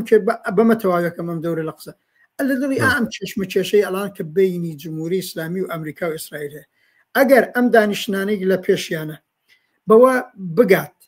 جمهوری ئیسلامی تەسلیم نامەکە بنووسێ و شەڕ ئیدامە پەیدا نەکاو ئەو ماڵوێرانیە دروست نێ بوو بەڵام وەکو دەورەی خومێنی وتی جامی زەهرە نوشمیە کێکیان پەیدا بێ بڵە جامی زەهرمان نۆشی و بەرحەڵ قبوڵمانە و لەوە زیاتر دەرەقەتیان ناین و تەسلیم بووین و ئەمە زۆر کەم زەرەرترە بۆ ئەمەی بەرەی چەپ و ئازاد مناسبترە لەوەی شەڕ ئیدام بێ با من مثالە تاریخیەکەی بڵم بەرجامیان نووسی وەختی جمهوری ئیسلامی تازە لە هەلومەرجێکی دیکەدا بەقەد ئێستا لاواز نەبوو بەقەد ئێستا زەعیف نەبوو ئیدعای پیرۆزیشیانەکە ڕوحانی زەریف و ئەوانە ساڵی 96 وەختێ چوون بەرجامیان نووسی مانگە دوای بەرچام ئەو ئاخێزە گەورەی کە بە دەیمانگی 96 لە 110 شارە ڕوویدا ڕوویدا بۆ چونکی کۆمەڵگە دی جمهوری ئیسلامی لاوازتر وە زەعیفتر بووە بۆیە بەرجامی ئیمزا کردووە لە عینە حاڵە خەڵک گوتیانی تر باشە گەورەی ئەوەی حەساری اقتصادیە و ئەوان تا خۆ لەسەر چووە وە پوڵ وەرەگرن وە بڕە لە حەسارەکان لا چوون بەخاستی خۆیان و هاتنمەدە ئەنی منزورمەیە لاوازبوونی جمهوری ئیسلامی لە ڕێگای تەسلیم بوونیەوە مەجالە کاتەوە بۆ ئەمەی بەرەی ئازادی خواز و چەپ و کۆمۆنیست کە بەڵها ڕێکخراوتر سازمانراوتر بە ئاخێزی جەماوەری نەوعی دەیمانگی 96 وەکو ئابانی 98 وەکو ئاخێزە جەماوەریەکەی دوای قەتڵی ژینا ئەمینی عەزیز بێنەمەدان بەڵام ئەگەر نەخێر بە تەوافق نەگەن ئەم شەڕە بە تەوافق نەگەن شەڕ بێتەوە عاقبەتەکەی مادیوە زۆر بە زەریری بەری چەپ و ئازادی خوازە بەڵام لەو شەڕایتر نا هەموارەشە ئەبێت لە ئێستا ئامادەتر بین ئەبێت لە ئێستا ڕێکخراوتر بین ئەبێت لە ئێستا سازماندرێتر ئەبێت لە ئێستا زیاتر لە مەیدانەکەدا ببین ئەوە سێمنە لەو بابەت زۆر باشە دەست خۆش هاوڕە ڕەحمانەوە بڕیاری ساعتێکمان نابووە بوو بە ساعتێک و 21 دقیقە وازانم بەشێکی زۆری و باسانی کە ئەمانویست بیکەین پۆشانمان لەمەش زیاتر وەختەکە نەگرین بەرحاڵ قسەی تریش باوەتەوە حتمما بۆ بەرنامەکانی داهاتوە توانین زۆرتر و زیاتریان لەسەر بڵین بەرحاڵ بینەرانمان تا ئێستا سپاسیانەکەی لەگەڵمان بوون ئەمە بیر و بۆچوونی هەردوو من و هاوڕە ڕەحما حسێن زادەیە ئەم بۆچوونانتان پێ باشە بە دروستی ئەزانن بەرحاڵ پێمان خۆشی و خۆشحاڵە بین بە دروستی نازانن کۆمنتان چییە ئێوە چۆن دۆخەکە بینن ئێوە چۆن مەسالەکانە بینن ئێمە ئەم کەناڵەمان داناوە کە لە ڕێگەی و دیالۆگ بکەین دیالۆگ لەسەر پرسە گەرمەکانە دیالۆگی من و هاوڕە ڕەحمان نییە هاوڕانێکی تریژ ئەگەر نەزەریان هەیە بۆ چوونیان هەیە بەرحاڵ لە ڕێگەی کۆمنتەوە توانن بەشدار بن ئەگەر ئەم بەرنامێژنا لە بەرنامەی داهاتوە ئەکرێ وەڵام بە ئەو نەزەرانە و ئەو تێڕوانیانە بدەینەوە کە بەتایبەت دەوانێت کە پێچەوانەی نەزەر و بۆ چوونی ئێمە بەرحاڵ دووبارە سپاسدانەکەین بۆ متابعکردنیان بەرنامانە بۆ پشتیوانیتان لینکی ئەم بەرنامە و بەرنامەکانی تر لە ڕێگەی خۆتانەوە بڵاو بکەنەوە زۆر گرنگە کە لینکەکە لە یوتیوبەوە شێر بکەن لە فەیسبوک یاخود لە ڕێگەی سوۆسیال میدیاوە گەر تا ئێستاشنەتان کردووە کەناڵی هیوا لەسەر یوتیوب سەبسکرایب بکەن بە دۆست و ئاشنانی خۆتانی بناسێنن تاکو بەرنمەیەکی تر هاوڕە ڕەحمان هیچی دیاریکراو هەیە ئیزافی بکەین یەک خاڵ بڵم ئەویش ئەوەیە لە جریانی ئەو شەڕەداوە تا ئێستاش ئەوە بزانن لە بەرەی ڕاستدا ئەوەی ڕەزا پەهلەوی و سەڵتەنەت تەڵەبانە ئەوە ڕاستی وەکو ئامار و فاکت ئەم ڕۆژانە لە دنیای ئیجتیماعیە و شەبەکە ئیجتیماعیەکان باسکە زۆر زەرەری کرد بەرەی ڕاست بەگشتی و بە تایبەت لە ڕاستیانە ڕەزا پەهلەوی و سەڵتەنەت تەڵەب کە تەواو ئەو هاوپەیمانی خۆی لەگەڵ نەتانیاهو و لەگەڵ ئیسرائیل نشاندا زۆر زەرێری کرد حتا لە نێو بەرەی ڕاستدا چونکی ئەوم لەبیر چوو لە نێو ئۆپۆسیۆنی ڕاست ئێران لانیکەم بەشێک لەوانەی بەخۆیان ڕەن کۆماری خواست لە دژی ئەم شەڕە و ئەوە بوون لێتر بێ ئابروویەکی زۆر بۆ لە 300,000 ئیمزا تەزویرەکە لەوانێت 10,000 بۆ نەمابێتەوە معلومە زۆر زەرێکی لە با جۆگرروپ بینەرمان بیزانن وەلەعینە حاڵە حقەتەکەی دۆستەکانی عەبدوڵای موهدەدی زەرری باشیان دەقیقاً هەرخۆشی لە نێو ناسیۆنالیزمی کووردا ئەو لە هەموو کەس زیاتر کەواسپی بەرتیل بوو بە قەولی مثالی کوردیەکەی هەم خودی جریانەکەی موهدەدی و شخصی موهدەدی زەرری گەورەتری کرد چونکی بۆ چوونەکانیان سیاستیان تاکتیکیان کارم بۆەوە نیە ناوەڕۆکەکەی کۆنە پەرستان هەیە یانە بۆ چوون و سیاستوانیان بە عملی مایەپووز دەرچوو هی ڕەزا پەهلەوی بانگەوازەکانی مایەپووز دەرچوو لە بەرابەردا حقەتەکەیەوەیە ئەمە بە عینی من بۆ خۆم دۆست و ڕفێقی خۆمان وتویانە هەر ئالەم دە ڕۆژەی ئاتش بەسەکەدا خودی سەمپاتی نیشاندان بە سیاسەتی ئێمەی بەرەی چەپ حتا حزبی ئێمە زیادی کردوە بۆ چونکی لەکدانەوە بۆ چوون و هۆشدارەکانمان دڵسۆزانە واقعیتر دەرچوو ئەمە شتەیەکە بە تایبەت هێزە چەپەکانە بێت تەوەجوی پێ بکەن و هەروە گوتم کاری لەسەر بکرێ بە هێزێکی مادی بەرەی ڕاستیش ئەم زەرەرەی کردو بەوە تەواویەکەم بەڵام ئەگەری شەڕ ئێشتا بەسەر کۆمەلگای ئێرانەوە هەر هەیە ئەم ئاتش بەسەی هەیە زۆر لەرزۆکە هیوادارین ئەو شەڕان نەقەومێ و جمهوری ئیسلامی مەجبور بێ بەحاڵ جامی زەهرەکە بنۆشێ ئیدامەکەی ئەو وەختە بەرەی کرێکار و زەحمە چێژ دەتوانێ کاری باشتر بکە. شەڕمەینەتی گەورە دێنێ هاوڕێ ڕەحمان، بەڵام من بە ئەندازەی شەڕ لە با نەڵێم زیاتر لەوە بە ئەندازەی شەڕ لە سینناوی تاریگە ترسم لە ئێرانە بۆ بێتی ئەوەی کە ئەو تەسەورەمان ئەو پێشبینیەمان هەڵە بێ و ئێمەش بە هەڵەیە بچین و ئەوەی کە ئەڵین لەسەر ئەم هەڕەشانە ڕاست دەرنەچێت. بەرحاڵ دەست خۆش، زۆر سپاس ئازیزان و خۆشەویستان، سپاس دووبارە کە تا ئێستا بینەرمان بوون. تا یەکتر دیتنەوەیشتر بەرنامەیەکی تر هەموو ئێوەی ئازیز بە شادی و کامەرانی ئەسپێری لە هەر شوێنێکن ڕۆژتان یا شەوتان خۆش. شەو ڕۆژتان خۆش.